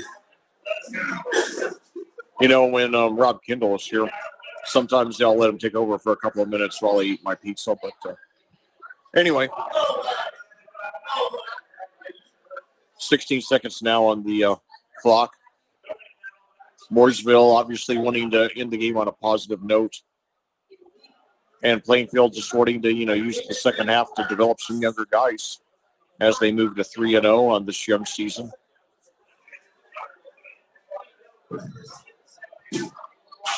By the way, when I was looking at the program, I just noticed, I'm surprised it took me till the game 3 to notice, that Tyler Bless's dad, Mark, is on staff here. He was the longtime head coach at Mooresville and Avon. In fact, Tyler Bless actually graduated from Mooresville. That was right around the time when his dad, right before his dad made the move to Avon.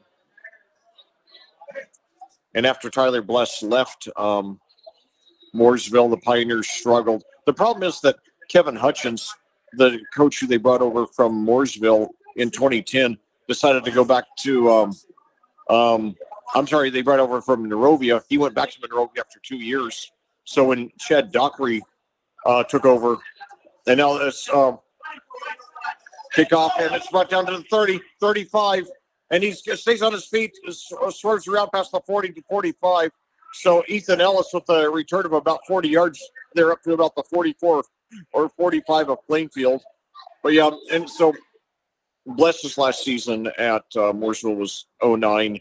Kevin Hutchins came in from Monrovia, but he only stayed 2 years before returning to Monrovia. Then Chad Dockery came in, and he did some good there, but he was their third head coach in 4 years, and that was such a tough position to be put in.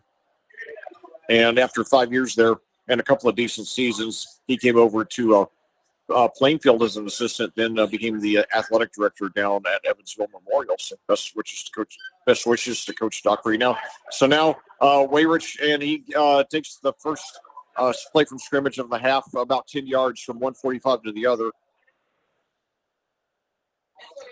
So Weston Wayrich, doing very well in this game. I have him 10 for 57 now and 2 touchdowns, bringing him to 3 on the season. He has 5 touchdowns for his varsity career now. So 1 receiver to each side now, 2 running backs. Now hand off there to Wayrich again. He's got to hold the middle, and he gets up for about 5.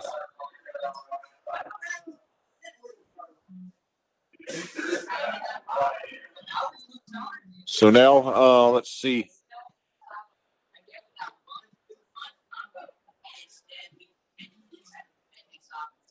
Second and 6 now for the Quakers at the Mooresville 41.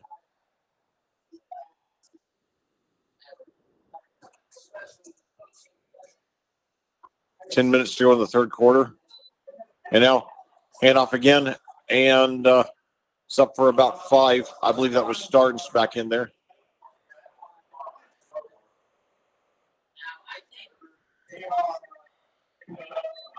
Yeah, that was Starnes. Give him credit for 5 there.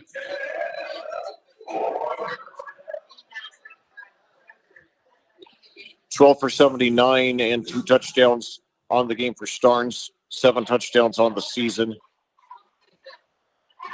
So 2 receivers now to the right, 1 to the left.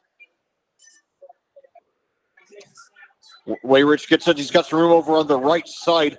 Cuts forward and gets past the 30 to about the 28. It's like a clinic now for the Quakers. Well, Mooresville obviously has a lot of work to do on its rushing offense. But, Mike Gillen is the 3rd winningest coach in state history, 365 wins. So he'll get them back on track. The winningest, by the way, is hold that thought. So 2 receivers to the left, no one to the right. Now hand off there to Starnes, and he's rolls over to the right. He's got the first down a little more out of bounds at about the 23.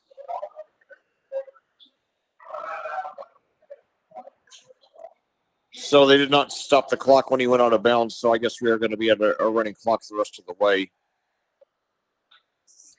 No, it looks like it's going to come back though.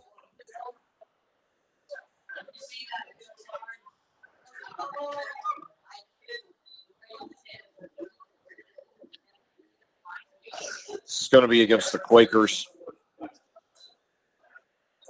Yeah, the winningest head coach in Indiana high school football history is Larry Wright at Sheridan. He's 457 and 215 in his 60th year overall, 59th at Sheridan with the Blackhawks. He's 83 years old. Still going strong.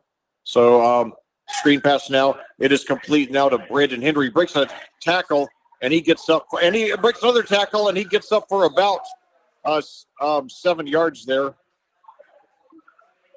So nice second and third effort there by Brandon Henry. So bring up 3rd and long, but good to get some other guys into the action. Only the 4th complete pass by the Quakers in this game. They haven't needed to pass much. So Monk has completed 4 of his 5 passes.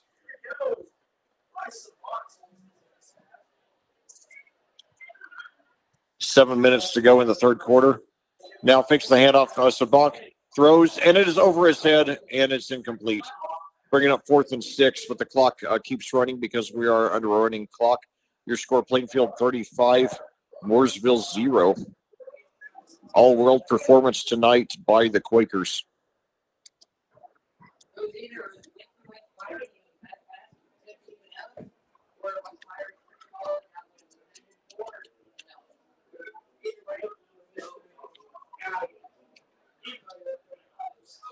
So the Quakers now on 4th and 6 are going for it.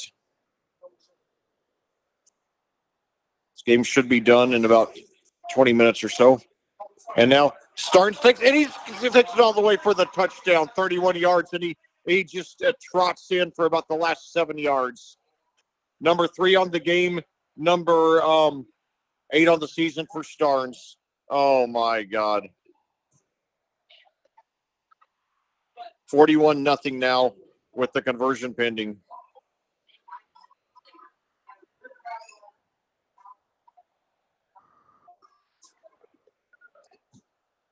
Luke Starnes, I'm going to have to look at Plainfield records to see if he has a chance to become the all-time leading rusher at the school, but he's certainly going to be one of the top several, as Hayab now 4 extra points in a row after the miss, and it's 42-0.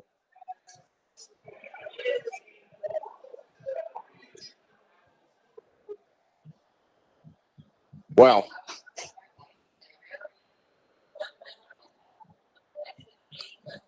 Well, I'm not a sadistic person. I'll tell you, I don't know how you all feel about this. Personally, I do not wish any harm to any of the Mid-State Conference teams. I don't wish any harm to anybody, but, I cheer for the Mid-State Conference teams in the tournament when they're not playing us. And, of course, right now, Mooresville, Greenwood, and Martinsville, and Perry Meridian can't play against us in the tournament because they're not in our class. The 3 who can, Decatur Central, Whiteland, both of whom are in our sectional, and Franklin, who I believe is in our regional. I'll have to see how they've arranged it this season. And even then, when we're out of it, I cheer for the other teams. I cheered on Decatur Central the 2 years that they got to the state championship game, 2018 and last year, and Whiteland when they got to the state championship game in 2022. Those are 3 of the 4 times that a Mid-State Conference team has reached a state championship game, the other time being Plainfield in 2000. And now another kick by Hayab. I think his leg's a little tired. This one doesn't get to the end zone, gets to about the 13. And the player takes it up to about the 20-25. Wow.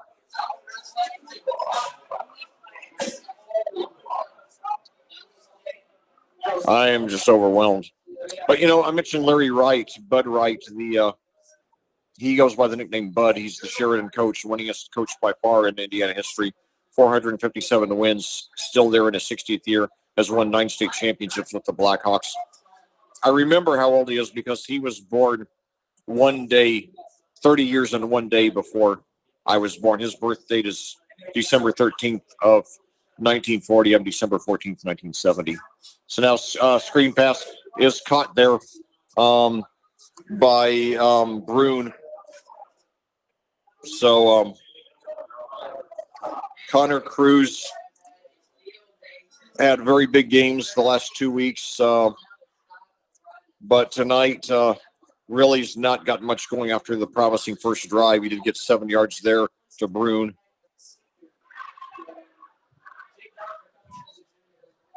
Brune's second reception. That one goes for 7. The first that one goes for 7. The first one for 5, and now we got a whistle here. False start now against Mooresville.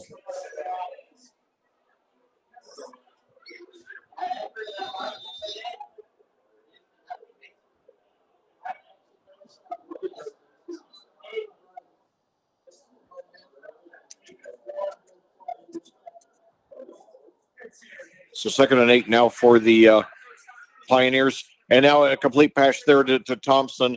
He gets up for about 10. He will have the first down.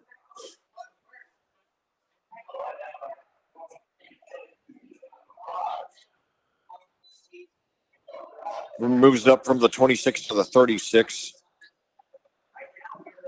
Thompson's second reception. First one for 17. That goes for 10. So 1st and 10 for the Pioneers at their own 36. 3:11 to go in the third quarter. Plainfield leads 42-0. And yes, that's correct, 42-0. Dynamic performance by the Quakers on both sides of the ball. And now throws deep downfield, and it is intercepted.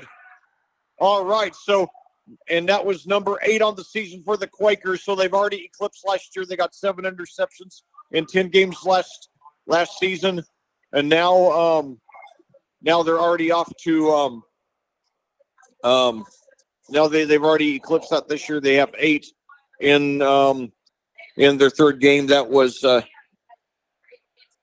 Tayshawn Callahan.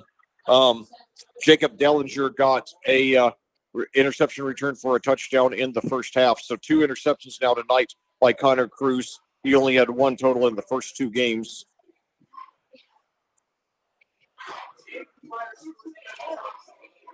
So now handoff up the middle.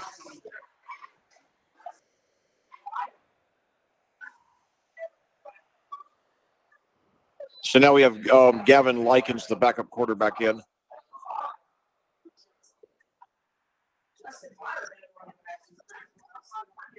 So Justin Meyer now into the game at running back for the Quakers.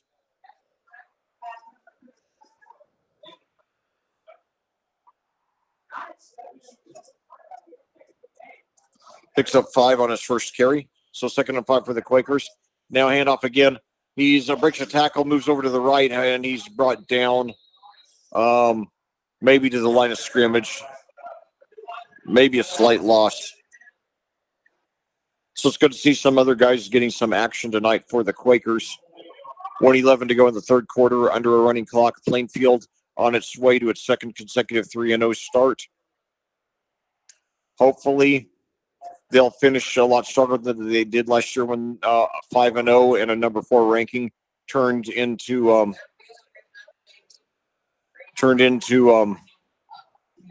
and now we got a penalty against Plainfield that backs it up to the 39. Under a minute to go now in the third quarter. 8:31 your time of day. So 2 receivers to the left, 1 to the right now. Now a handoff. And now he's brought down in the backfield, maybe for a slight loss.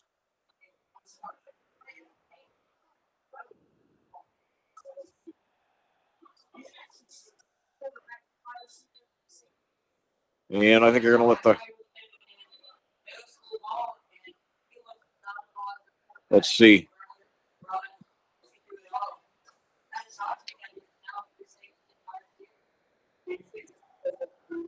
And they're going to let it run out. So your Plainfield Quakers, just 8 minutes left to run out for this game. All right, 12 minutes, excuse me. Your score after 3 quarters of play. Your Plainfield Quakers 42, the Mooresville Pioneers 0. We'll be back with a recap. We'll be back with the conclusion of this game after these words from our sponsors on audiosportsonline.com. This broadcast of Plainfield Quakers is brought to you by the generous donations of our sponsors. We would like to thank them, and we hope you will support them. They are Remax Centerstone Julia Berberich, Gunnell Financial, Crone Family Construction, My IT Indy Ryan Grimes, I-70 Wrecker Service and Garage, PGW Construction LLC, Legacy Motorsports, Crest Point Real Estate, Chris Pearson Selwith Jones and the Stewart Home Group, and Ellison Associates. Thank you, sponsors. Your support for the student athletes of Plainfield High School is greatly appreciated.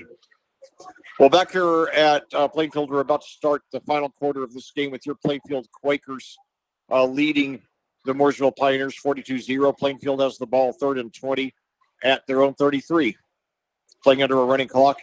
And now we've got Xander Natum, last name spelled Nattam. He is a freshman, 5'11", 143, so they need to get him in the weight room, but he's got a lot of speed there, so certainly a young man we look forward to seeing more from.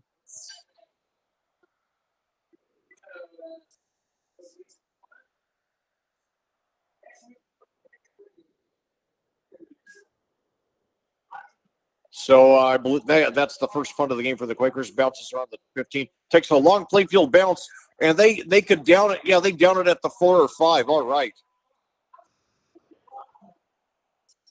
And that just epitomizes the kind of night that it has been for these Pioneers. You know, they've given us some pretty vicious beatings in the last few years. Like I said, they won 5 in a row against us from 2018 to 2022. We beat them 31-15 last year. Really should have been 31-7, but they scored late against us. Got a 2-point conversion.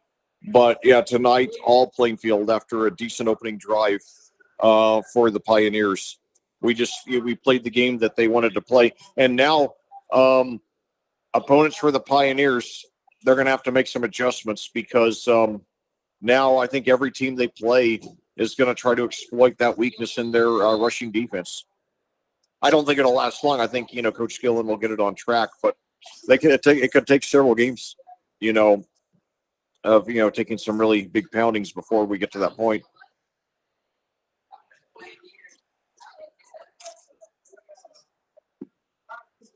So now the Pioneers trying to get some points here tonight. Screen pass, and he breaks the tackle, gets some room over on the right side, and he gets a first down at about the 16.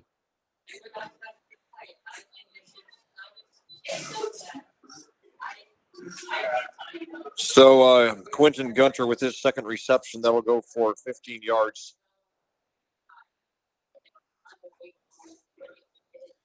Cameron Cruz has completed exactly half of his passes.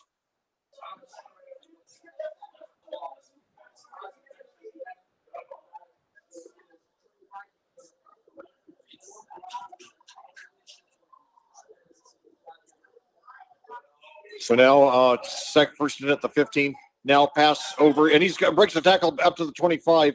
Now up to about the 30. That was a Bruin there. So, Plainfield, obviously, it'd be great to get the shutout, but they can afford to give up plenty of short gains there. 13 there on that yard on 13 yards on that pass to Bruins, bringing up first and 10 at the 29.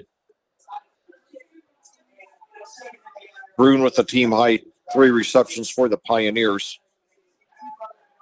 Plainfield 42, Mooresville 0, running clock 8:50 to go.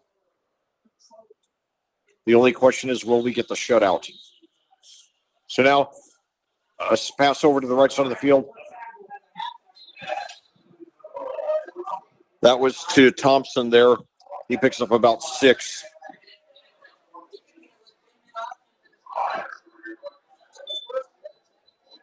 Give him credit for 5 on that one. And finally, Connor Cruz gets 100 yards through the air. It took well into the fourth quarter.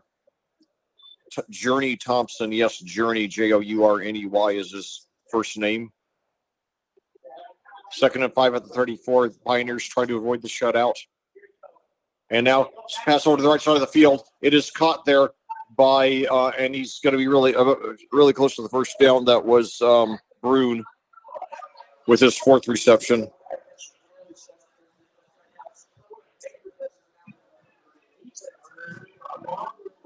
See where they mark him. So they did give him credit for the first.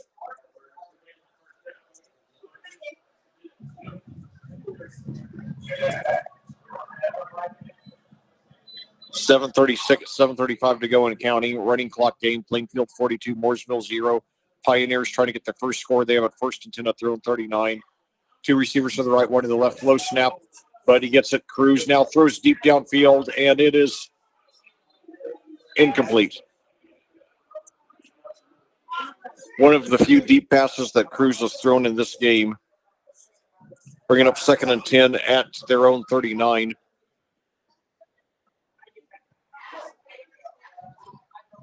Wow. I did not see this coming. I thought we had about a 70% chance to win, but I did not think it would be an absolute obliteration.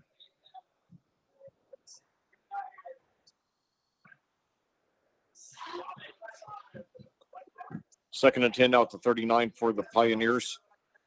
Cruz drops back, and it's thrown to Gunter's got it. He's got the first down past midfield up to about the 49. And again, I think that our defense is just going to be geared to take away the big play the rest of the game. Gunter's third reception. He has 38 yards now.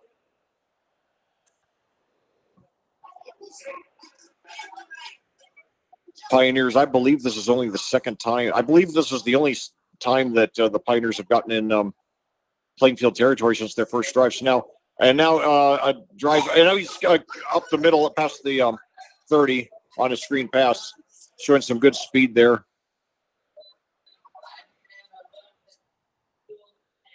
That was Brune there. Picks up about 20. Yeah, they give him credit for 20. So Cruz is padding his stats tonight, but obviously this has been total domination by the Quakers. So now the Pioneers, this is the deepest they've had it in our territory all night. First and 10 at the 29, 5:29 to go with the running clock. And now we blitz him. He gets rid of it, though, and he takes it up, and he's going to be about a yard short of the first down. So that was good awareness there by Keenan Brownlee, the running back. Picks up 9 there.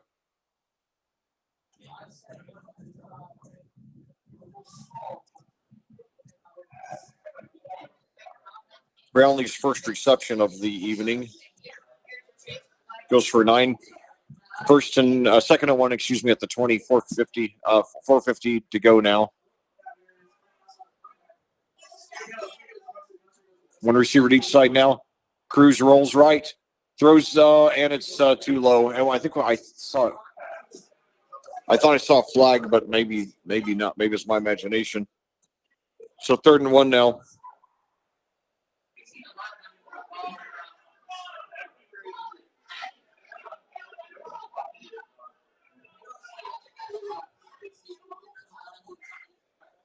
Third and 1 at the 20 now. Mooresville, 4:15 to avoid the shutout. As we're on a running clock, this will likely be their last possession. So 2 receivers to the right, 1 to the left. Cruz in shotgun takes it, drops back, and he looks like some miscommunication with the receiver. So now 2 incompletions in a row, bringing up 4th and 1. So the Pioneers, 1 play to avoid the shutout, because I'd imagine we'll just run out the clock when we take over. 3:41 to go in counting. Plainfield 42, Mooresville 0.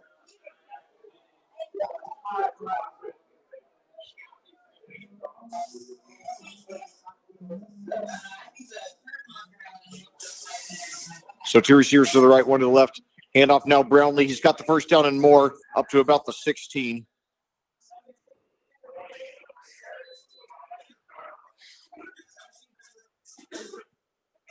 So that'll be a gain of about 5, and that keeps the possession alive for the Pioneers there in the red zone for the first time. Well, who would have believed that you'd ever see a Mike Gillen team where they don't get into the red zone until the last 4 minutes of the game. 2:55 to go in counting now. First and 10 at the 15 for the Pioneers. 2 receivers to the right, 1 to the left. Brownlee, the running back. Cruz takes it, and now he throws into the end zone, and it is broken up. 2:40 to go in counting, bringing up 2nd and 10 at the 15. Finally, a few fans starting to file out. Not many. Most fans stay to the bitter end here in Indiana high school football. I like it that way. I was always that way as a fan. Now I have to be as a commentator, but yeah, it's just great to see. Great to see all these people support the kids through thick and thin. 2 receivers to the right, 1 to the left now.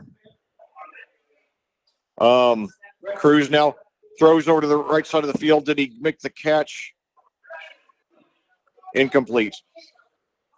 So 2 minutes to go now. 2 minutes to go.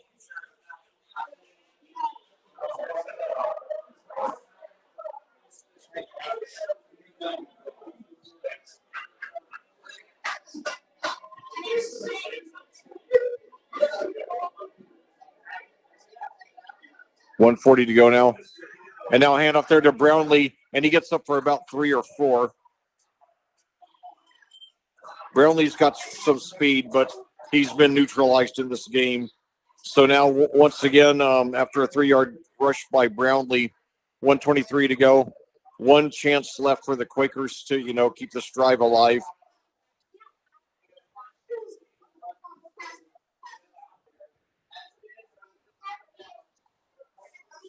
Fourth and 7 now at the 12. Throws into the end zone, and it is dropped. And that will be, now Plainfield will just have to do one kneel down to end the game. So they will get their shutout. So now finally a good number of fans stand up to go. I will be staying here for a few minutes, but let me see here. So this will be Plainfield's first shutout. Wow, this is going way back.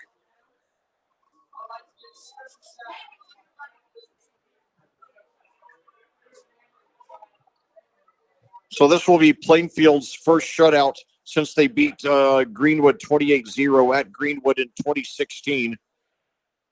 And one kneel down, and that will be it. So your Plainfield Quakers dominate early and often. They destroy the arch-rival Mooresville Pioneers 42-0 here at Plainfield. They save us from the usual tension. No cardiac Quakers tonight. These were the crushing Quakers. Crushing Quakers. That's a new tongue twister I just invented. And we'll be back with a recap and a look ahead to next week's showdown in South Central Indianapolis at Perry Meridian after these words from our sponsors. This broadcast of Plainfield Quakers football is brought to you by the generous donations of our sponsors. We would like to thank them, and we hope you will support them. They are Remax Centerstone, Julia Burbrich, Gunnell Financial, Crone Family Construction, by IT Indy, Ryan Grimes, I-70 Record Service and Garage, BGW Construction LLC, Legacy Motorsports, Crest Point Real Estate, Chris Pearson, Selwith Jones, the Stewart Home Group, and Ellison Associates. Thank you, sponsors. Your support for the student athletes of Plainfield High School is greatly appreciated. Well, back here at Plainfield for a final time tonight, where your Plainfield Quakers have just given one of the best performances in program history, which is saying a lot. They destroyed the arch-rival Mooresville Pioneers by a whopping 42-0, getting their first shutout in 8 years since they won at Greenwood 28-0 back in 2016, and they got their largest margin of victory, ironically, since they played Mooresville in 2017. That was a 54. That was a 54-14 win. And so a 40-point win. We bested that by a little bit tonight. And so it was just an incredible, performance from top to bottom. When you play in a conference like the Mid-State Conference, you don't play a lot of easy games when you don't play a lot of easy games, when you don't play a lot of cupcakes in your non-conference schedule, really don't play any cupcakes, then, you don't get a lot of wins by huge margins, but we did tonight. Actually, I was slightly off. It was this was our largest margin of victory, in 12 years. The last time we won a game by this many points, we beat Mooresville by 48 points 12 years ago right here at Plainfield. That was 55-7. So we did almost that well tonight, 42 points. Mooresville, it's really, I don't know what this is. The first drive that Terre Haute, we've not gotten the ball first in any game this season. Terre Haute South got the ball first.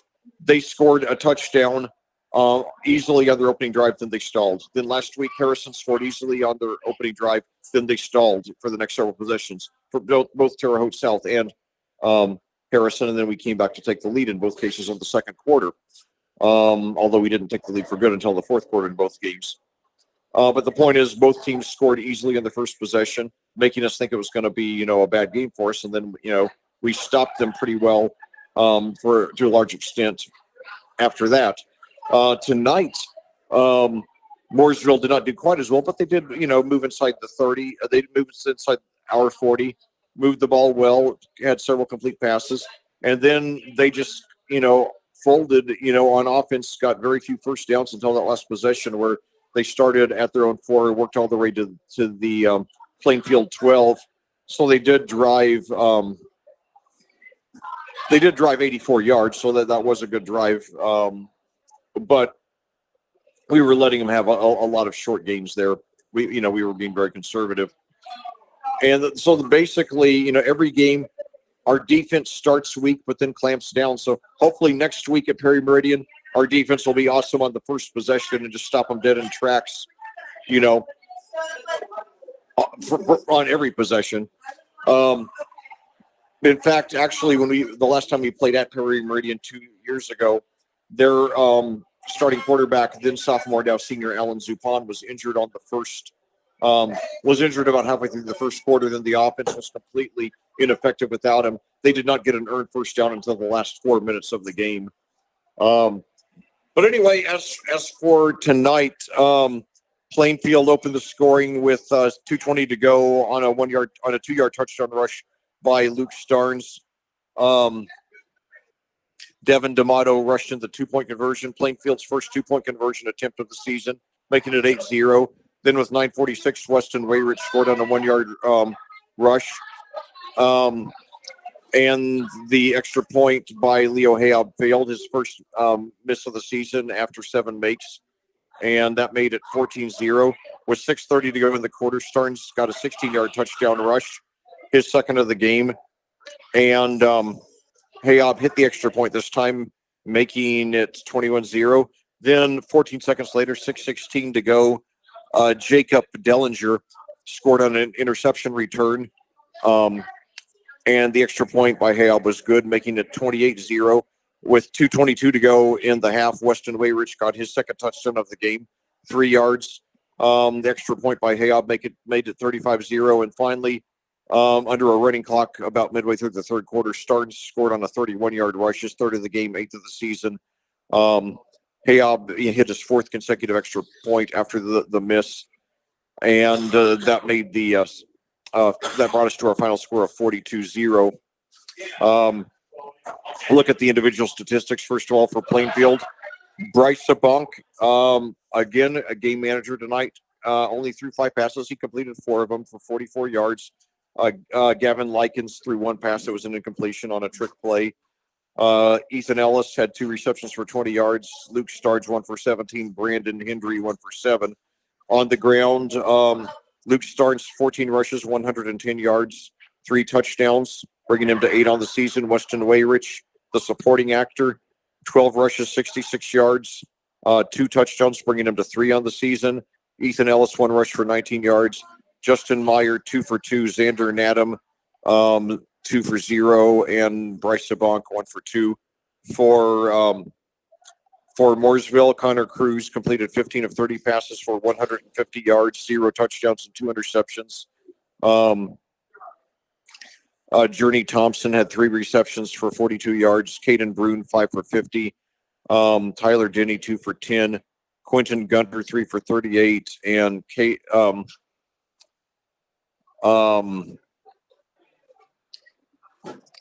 Keenan Brownlee, 1 for 9. On the ground, not much to report. Keenan Brownlee, 9 rushes for 15 yards. Tyler Denny, 1 for 2. Connor Cruz, 6 for -2. So in conclusion, this is a game in which, Plainfield knew that, the key was, dominating time of possession, running against them since they had not been able to stop the run at all against Terre Haute North. They didn't against us either. We scored on every possession in the first half. Scored a touchdown. They never came close to containing us. And then keep their passing offense off the field and make sure that when they were on the field, they were playing from behind, which they were except for their first possession. So once they turned it over on downs inside our 40 on their first possession, it was ours to lose. We just executed brilliantly. Mike Gillen, obviously, like I said, third winningest coach in state history. He's coached in 6 decades. This is his 46th season. Mooresville's going to be back. They're going to be back with a vengeance. So when you got an opportunity to beat them, you got to take advantage of it. They beat us 5 in a row until we won the last 2 years. They got a great quarterback to build around with Connor Cruz. He's a junior now. I think he's going to be a big college prospect a year from now. So, Mooresville, this is probably going to be the last easy win we get over them in a long time, maybe a decade or more. But, it feels good to get. And, what can you say? We were great on both sides of the ball. We were in a situation where we didn't have to do much passing. And the thing is, rushing defense was their weakness. We took advantage of it, There will be some games this year where I hope we'll spend more time developing our passing offense. As they're playing the Kenny Loggins Classic, Playing with the Boys from the movie Top Gun. The lesser known of his two songs from that movie, Danger Zone, of course, being the big hit. They seem to play that after every win here. So it's a good song. It's a really uplifting 80s classic rock anthem, the kind that you heard a lot of in movies. So anyway, back to the game here. We just did what needed to be done, and I hope we'll have a chance to develop the passing offense in later games. We're probably going to need it. There are going to be teams who we play later in the season who are going to do a lot better against our rush, and we better be able to have at least a formidable passing offense to stop them from clamping down too much on Starnes and Wayrich. But, we'll get there. We'll just keep on, working on it in practice, and hopefully we'll have more chance to work on it next week. And, not every game is going to be a running clock game like this. Not every game is going to be a shutout. Not every game is going to be something where everything that can go right for you does. But this feels good. I hope, if I were Coach Bless, I'd tell the kids, treasure this tonight, but be ready, to practice, early in the morning and start thinking about that next game. And speaking of that next game, it's a week from tonight as we begin our first 2-game road trip and our only 2-game road trip of the regular season as we go back down to South Central Indianapolis to play the Perry Meridian Falcons. Perry Meridian is now in its 7th season against 7th season in the Mid-States Conference. They've usually been the worst team of the conference, even though they're the only 6A team out of the 8 teams in the conference. But they have been slowly turning a corner in recent years under head coach Brett Cooper.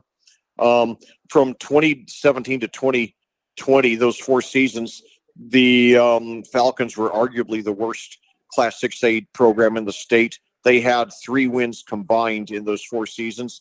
Now, under Cooper, they're doing better. They won 2 games last year, 4 in 2022, 2 more last year, and they've had a good number of close losses. So they're very close to, being a 500 or better team.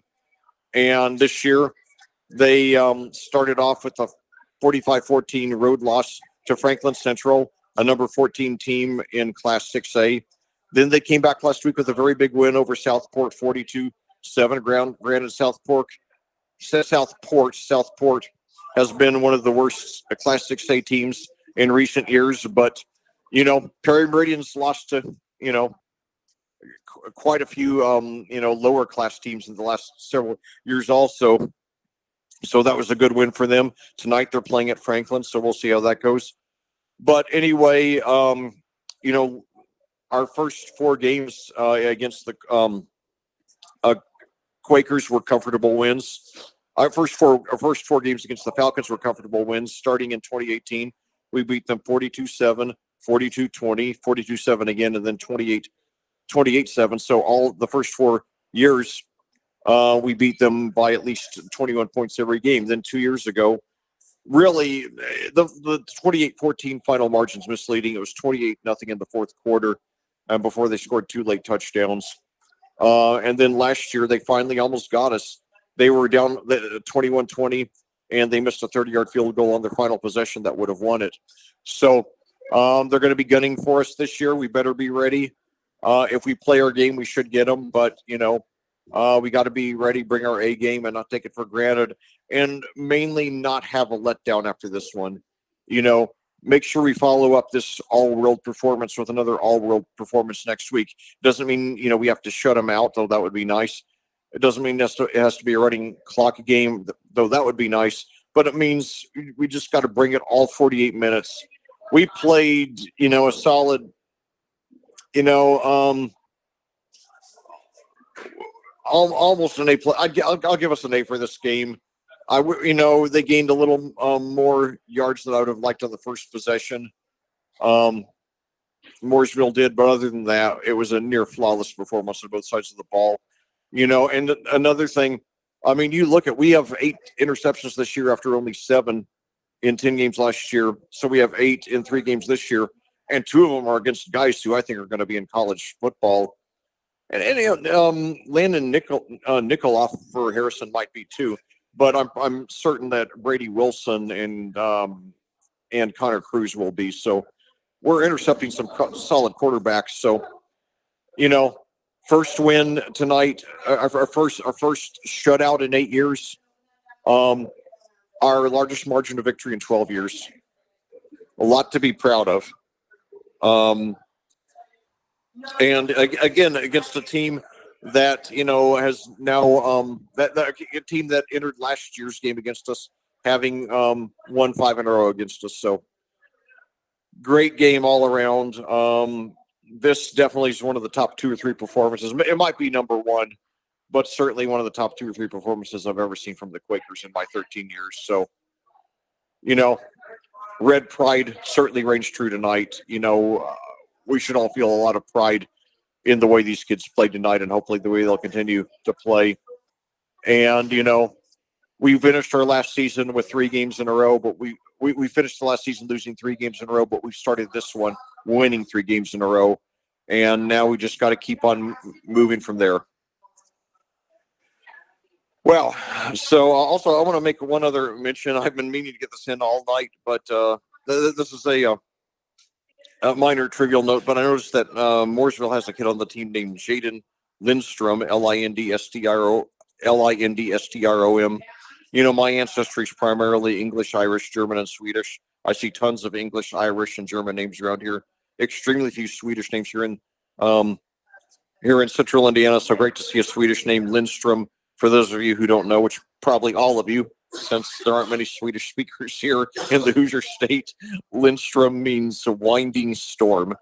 And actually, he should have actually played for Harrison last week when we had that winding storm up there. So actually, Jaden Lindstrom comes a week late for us tonight, but still good to see him. If I had noticed that before the game, I would have gone down to say, "Hey, Lindstrom, Kula Treffer Mordu."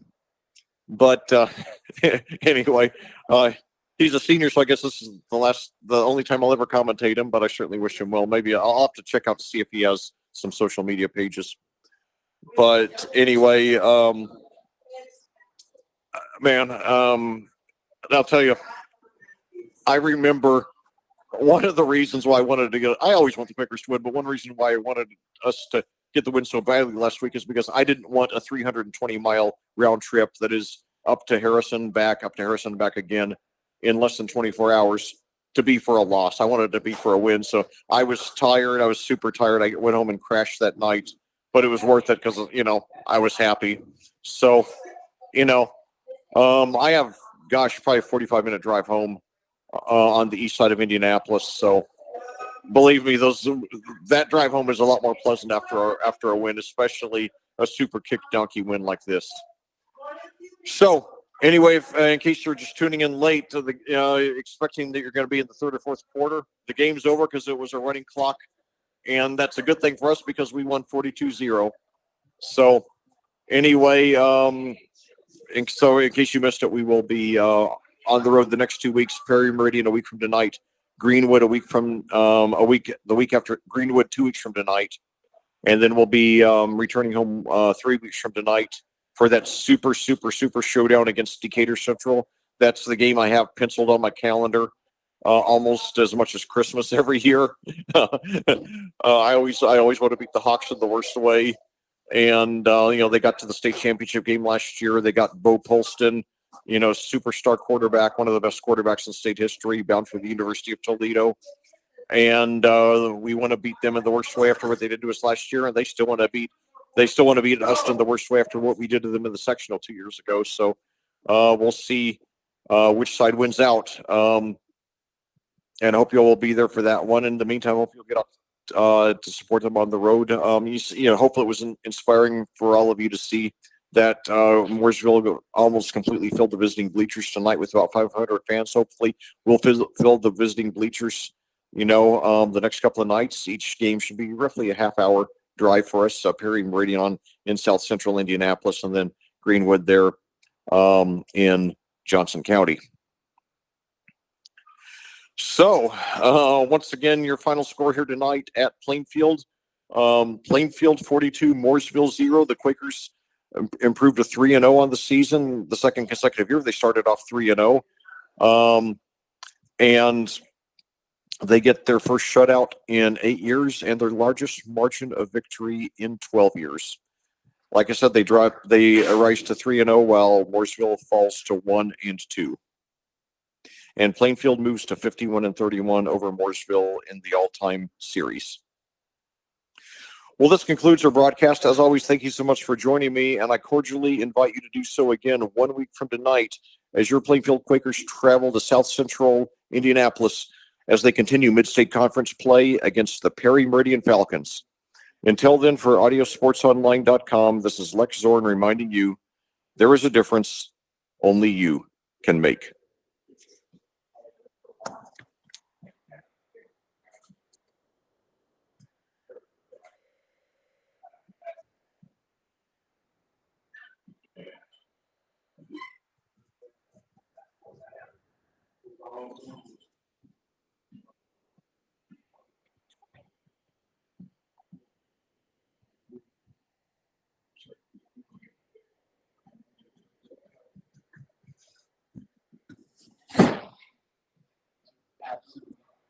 They absolutely destroyed Mooresville tonight. Oh, God, yeah. That was an incredible performance.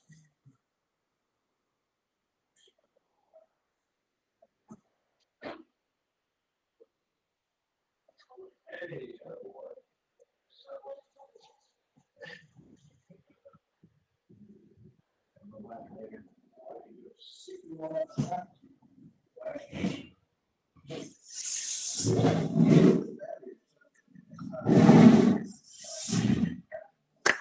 man. Yeah, right.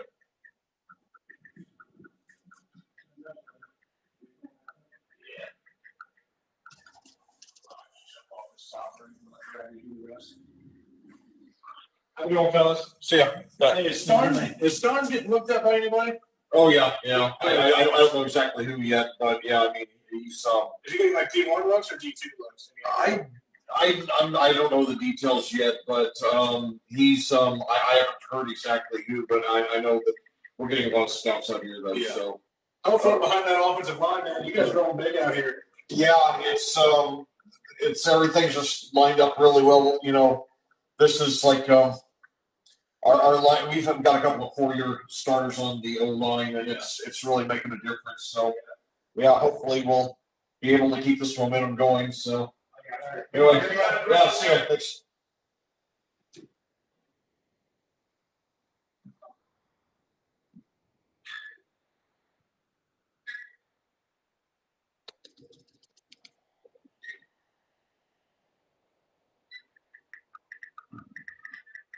Well, man.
Oh, God.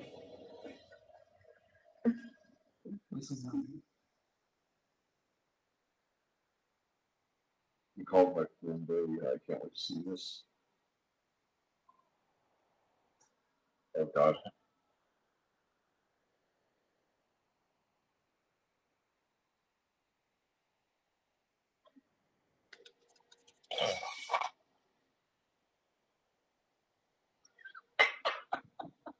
At least it rhymes. And of course, I remember in Full Metal Jackets that Sergeant Hartman called called the new recruits maggots. Yeah. So actually, that line's not that much of a stretch.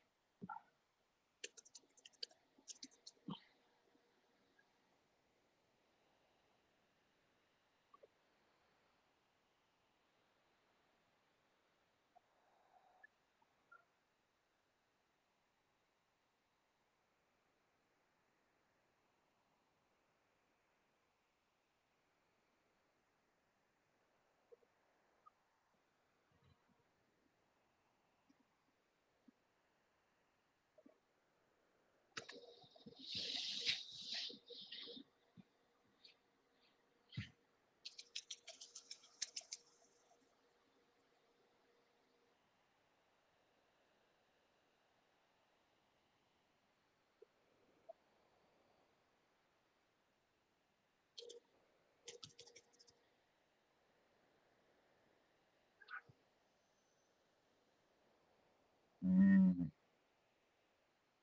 I'm sure where you at with this is.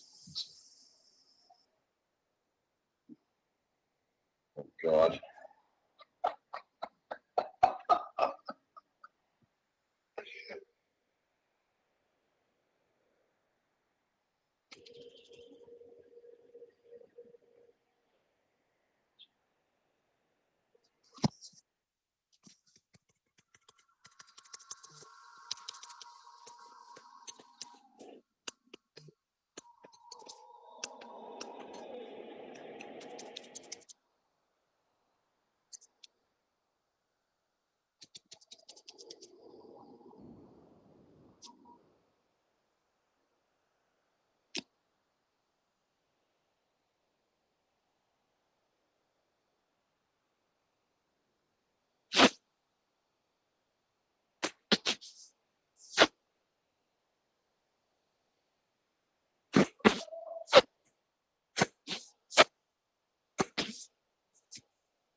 You have food service in there.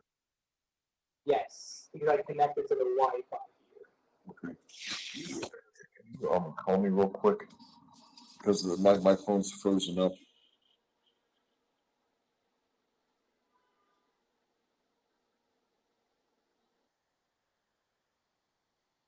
Instagram should work. Okay.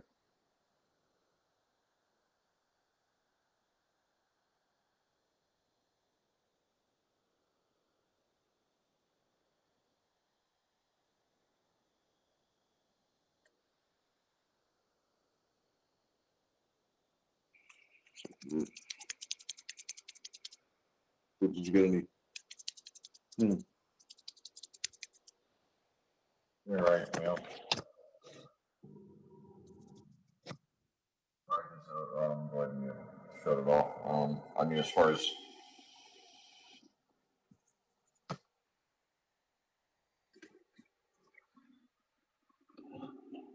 242 years ago, few days, on September 4th, 1781, in Los Angeles, originally known as El Pueblo de Nuestra Señora, Marina de Los Angeles de Porciúncula was founded. well, all right.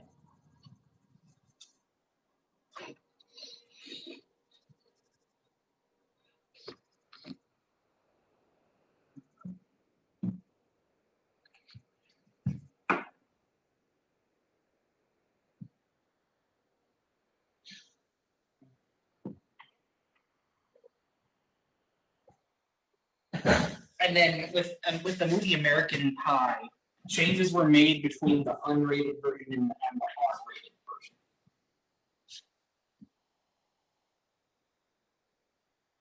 Oh, God.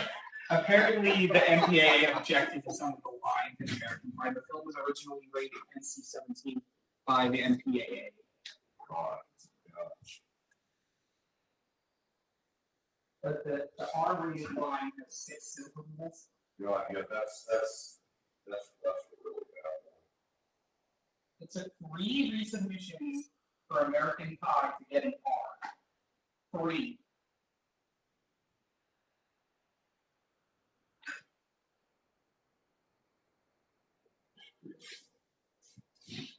Yeah, American Pie is Oh, yeah, it sounds like it. Yeah, you? Yeah. All right, let's go.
All right, let's go.